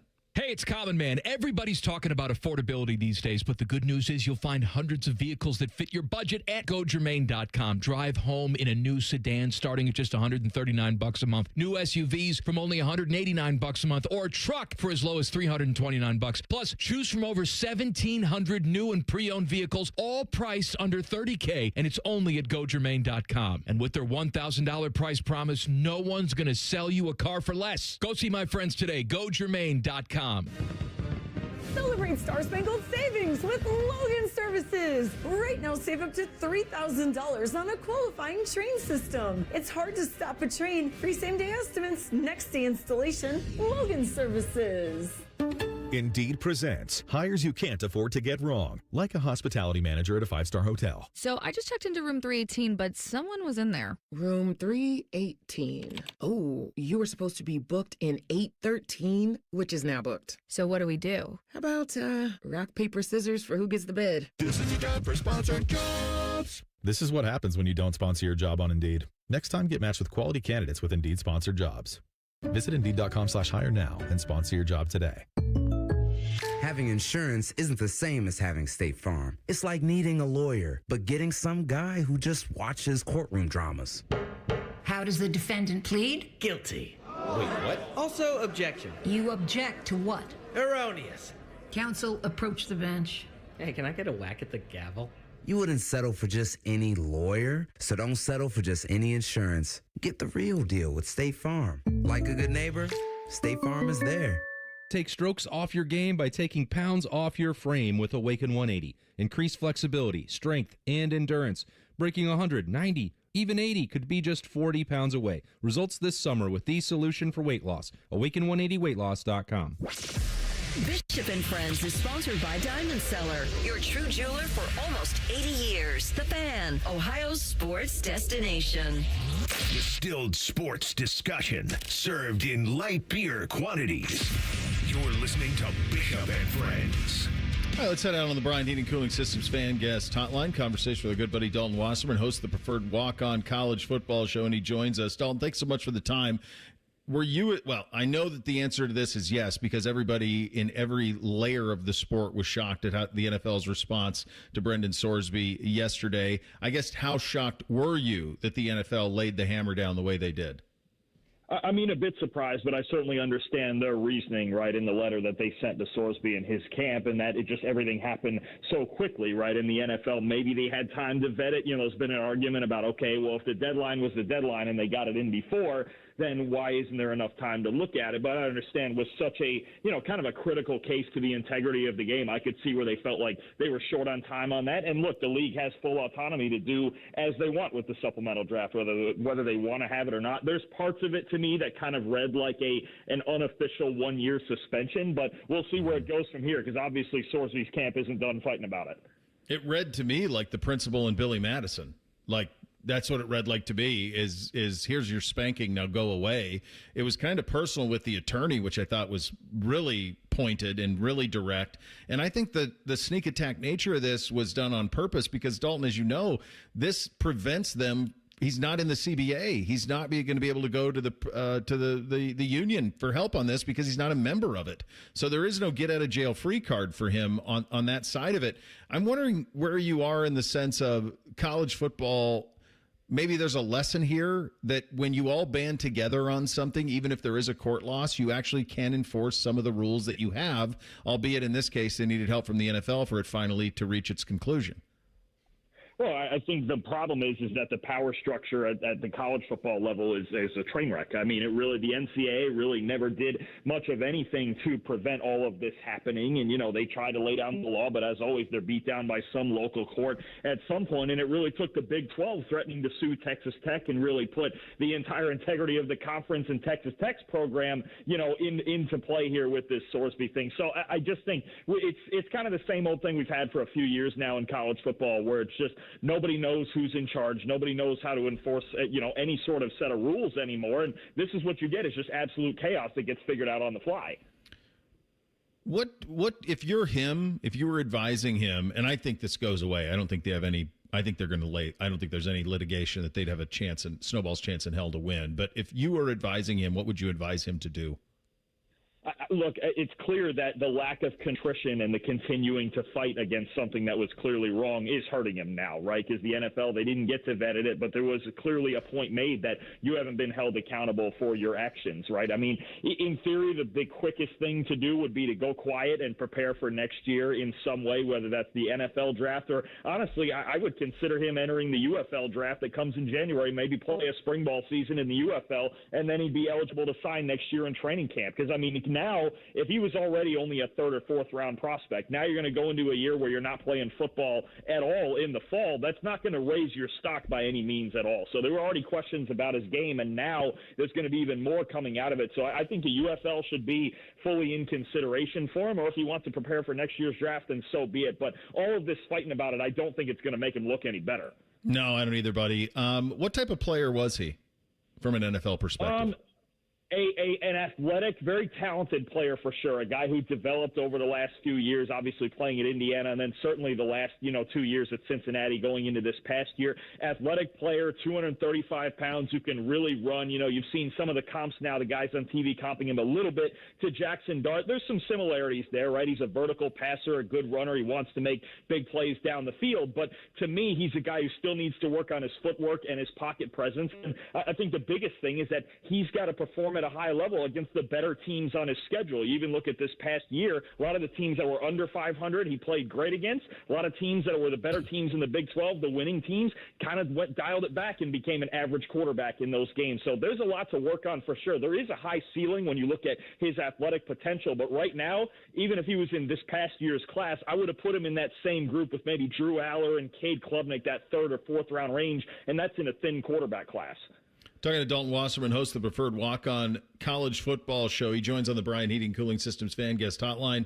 It is summer magazine season. You're seeing all of these magazines out for the people who still buy them. You're seeing them online. You're seeing all of this. The Buckeyes usually ranked first or second, third at lowest on a lot of these. What do you see as Ohio State's questions?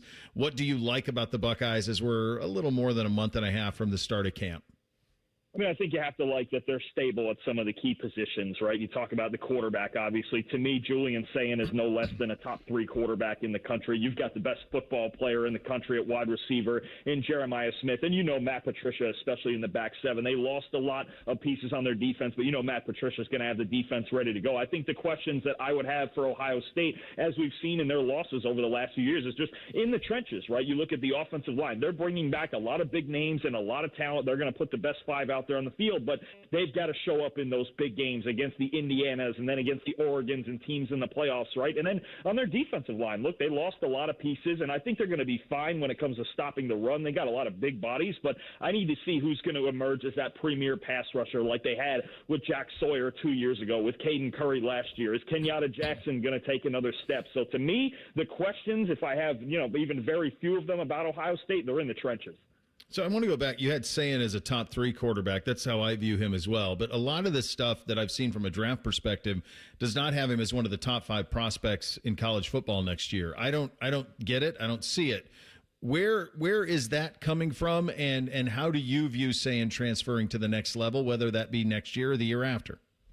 It's the same old fight we have every year with quarterbacks when it comes to guys who lack the quote-unquote elite tools, right? When you look at those guys around the country, right? Arch Manning is, and 230 pounds and he can really run. Or a Lenore Sellers down in South Carolina, same thing. He's 240 pounds and he can run like the wind. Julian Sands, a classic pocket quarterback who's going to win with his mind and with his accuracy. To me, he's the most accurate quarterback in the country. The mechanics are darn near flawless. The footwork is awesome. And any of the weaknesses that he has, either A, you just have to chalk him up to, okay, yeah, he's 6'1" and 205, 210 pounds. He's going to be what he is, like Drew Brees used to be, right? And B, I think when you look at, the maturity and looking through progressions and things on the field, those are just going to come with reps and age, man. But, I think he got a lot of really unnecessary hate at the end of the year for the two losses that they had, playing maybe the two best teams, the two best defenses, and eventually the two best teams in the country as a redshirt freshman. What more could you ask for him, right? So I'm with you. I'm really in the Sayin camp. I think, to me, he could be an eventual first-round pick, and people just have to watch how he plays the position and watch how accurate he is and consistent he is to see that. What are deficiencies, if any, that you do see that other than things he can't control, like physical size? I think it's just a matter of just getting repetition and getting to read more complex defenses and handling pressure, right? Just finding, as a pocket quarterback, you have to find different answers for pressure. You think about, again, the way that Drew Brees did it forever and just finding the right throwing windows and getting through progressions. You think about how Matthew Stafford does it at his age now, doesn't move like he used to, but he always has the answers, right? So I think it's just kind of mentally, and look, for his age, he's a super smart quarterback already, but I think it's just going to be a matter of getting, deeper into the second, third, fourth layer of his reads and continuing to find answers in the pocket. And then even occasionally, scrambling maybe 2 to 3 times a game when it matters most. We see that a lot out of, say, Joe Burrow. He only might run, maybe 2 or 3 times a game, but it feels like those are always the 2 or 3 biggest moments of the game when you really need to move the chain. So picking his spots, too, to take off and run. It's not like he's some awful athlete. He's just not an elite one like a Manning or a Sellers. Get you out of here on this one, buddy. As I mentioned, summer magazine season, summer way too early ranking season. Is there a team that is consensus being talked too much about or thought too highly of that you think is a little less, and conversely, a team that maybe you like a little bit more than the consensus? Man, that's a tough one. I think when you look at, a team that's getting talked about too much. I don't want to say too much, but I'm a little worried about the Georgia Bulldogs and just kind of the lack of explosiveness in their offense. Look, they're going to have a high floor, good chance they're going to be a playoff team with their schedule and their defense, but I do worry about them kind of running into the same old thing and spinning their wheels when it comes to, okay, the passing game isn't quite up to snuff what it used to be. Are we explosive enough on offense? And can we win, every big game 17-13? I think that's going to be tough. I think Georgia's got as tough a road to the playoff and to a national championship as ever. And then, you know what? For as much as Brendan Sorsby and those guys, he's not going to be there with Texas Tech and that Red Raiders team, I still think they have pretty cleanly the best roster in the Big 12. They just got to figure out if, is it Will Hammond is the guy at quarterback or what their answer is there. But I think you still need to watch out for them because their defense and the rest of their roster, they can play with anybody in the country. Really enjoyed the conversation as always, my friend. Thanks for giving us a little bit of your time today. Absolutely, Bill. Appreciate you as always. All right, there he goes. Dalton Wasserman, host of the preferred walk-on college football show, joining on the Bryant Heating and Cooling Systems Fan Guest Hotline. We got your officially endorsed and 3 things up next. Bishop and Friends, right here on the Fan.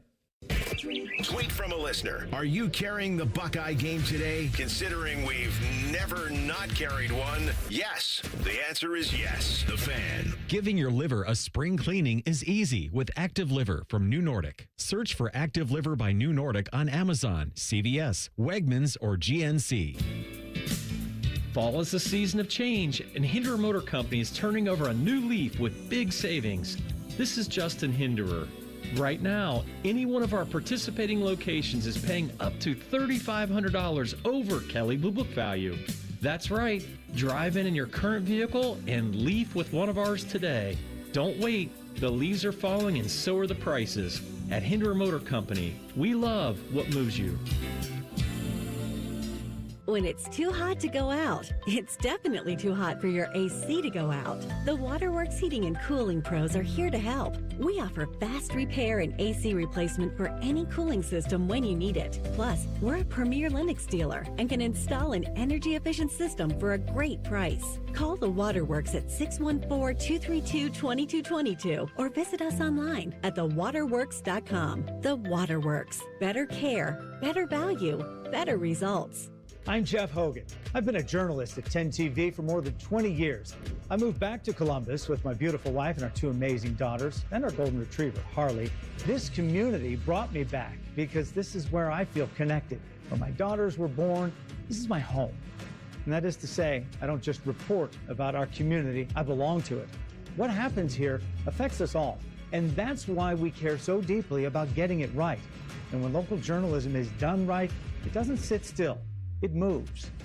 It moves you to act, to verify, to volunteer, to speak up or lend a hand. It moves your mind by challenging assumptions and offering new perspectives. It moves you forward by giving you the information to make decisions and thrive where you live. And yes, it moves your heart through the kind of human storytelling that stays with you wherever you are. And at 10 TV, we're here for all of it. These are the stories that move Central Ohio.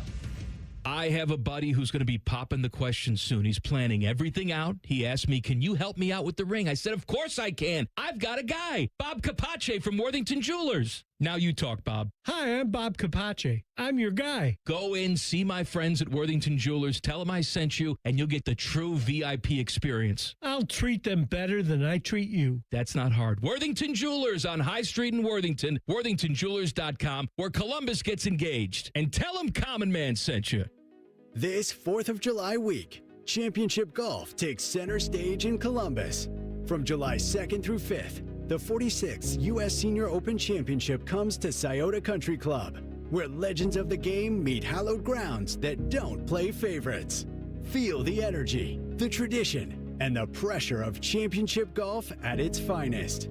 Be there for every moment. Tickets are available now on SeatGeek.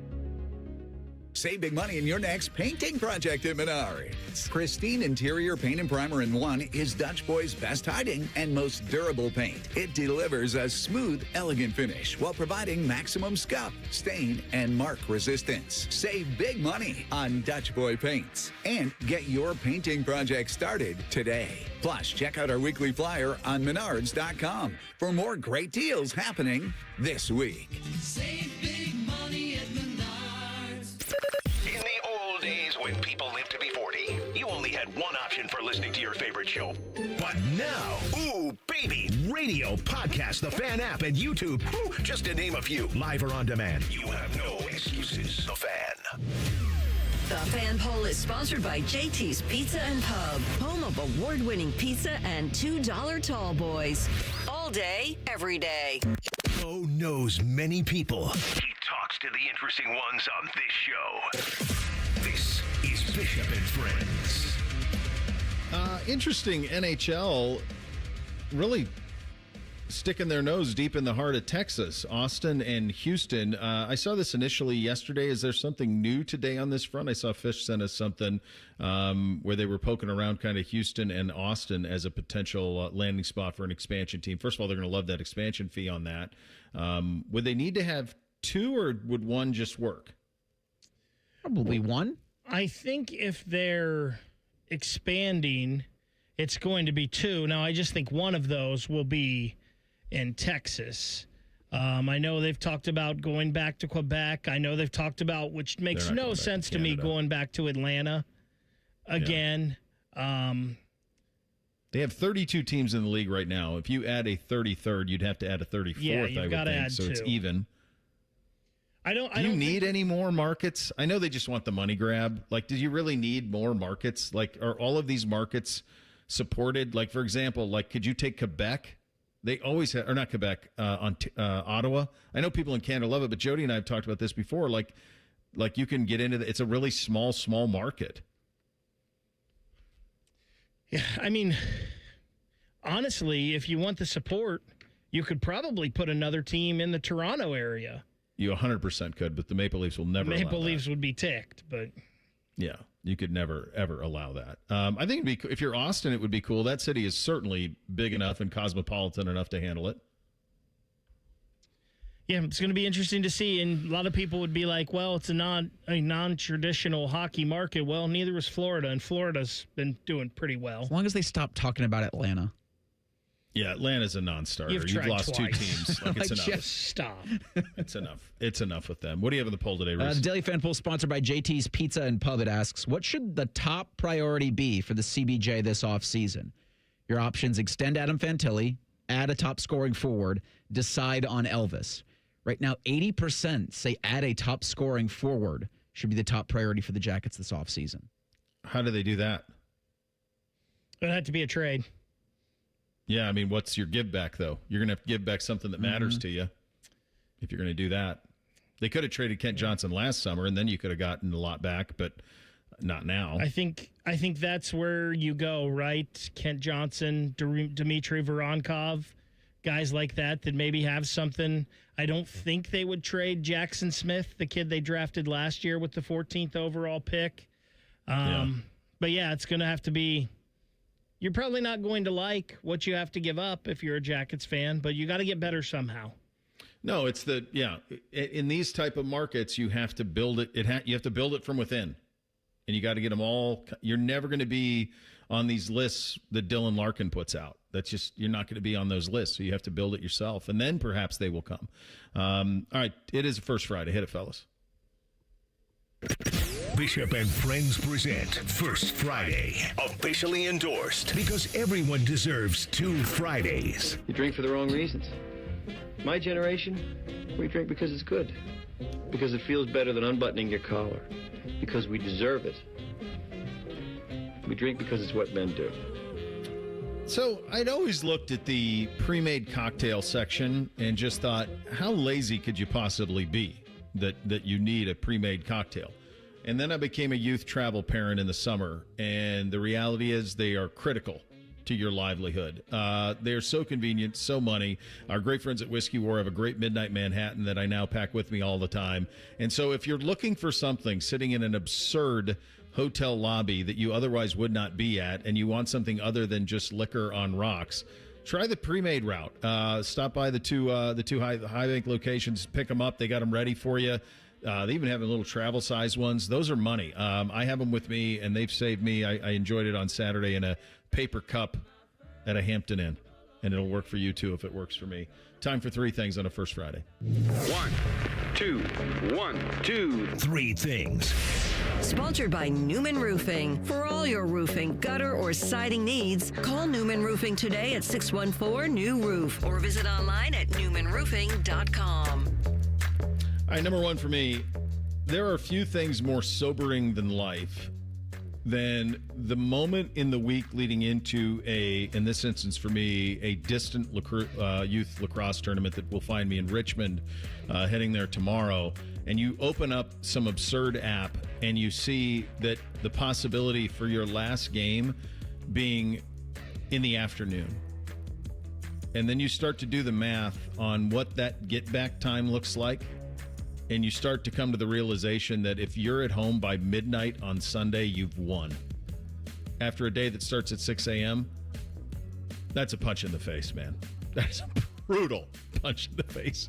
And so people ask, well, do you always want your kids to win? No, not always. Sometimes I just want them to lose so I can go home. I was going to ask you earlier this week, of the percentage of parents there, who's rooting for the clock above everything else? 62%. Yeah. Along with, first thing for me, along with getting winning time clips in my algorithm, I'm also getting Bam Margera. Oh, jeez. And it's his kind of return to skating. I know that he's battled substance abuse issues and a myriad of other things, but he looks healthy, all things considered, and it is cool to see how he's just skating.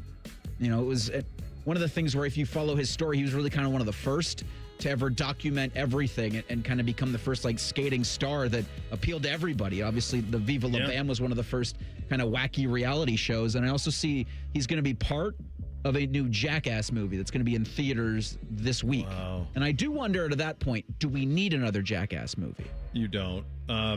Viva La Bam, Don Vito on Viva La Bam is the funniest thing I've ever seen. It's on a short list of the funniest things I've ever seen.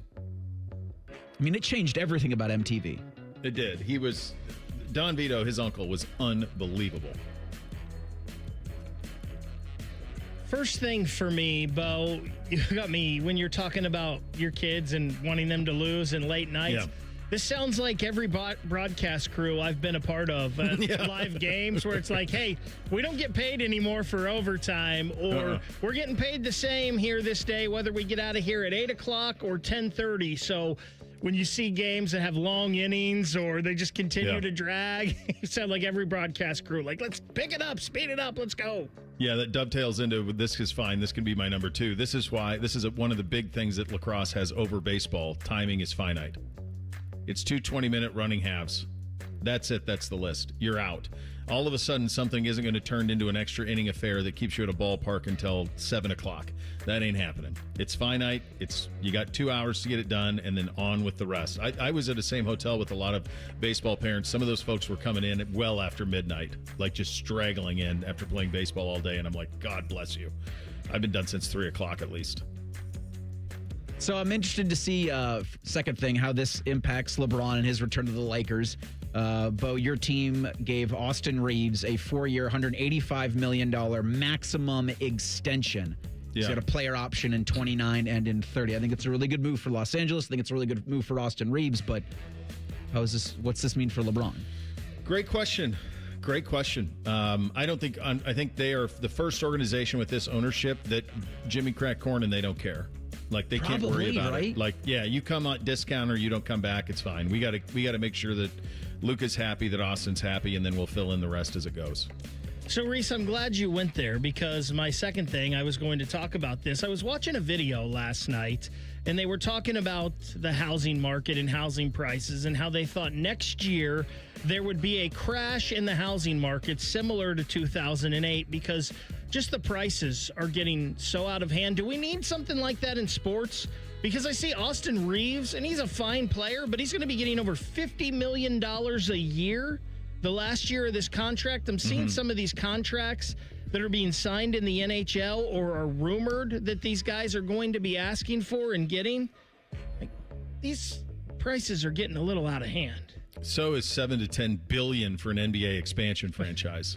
That's getting out of hand too. Yeah. The lesson is there's always money in the banana stand. That's the lesson on all of it. We're up against it. We got to run. I'm headed to Virginia. You got good recommendations. Hit me up on social. I'll do my best to track them down.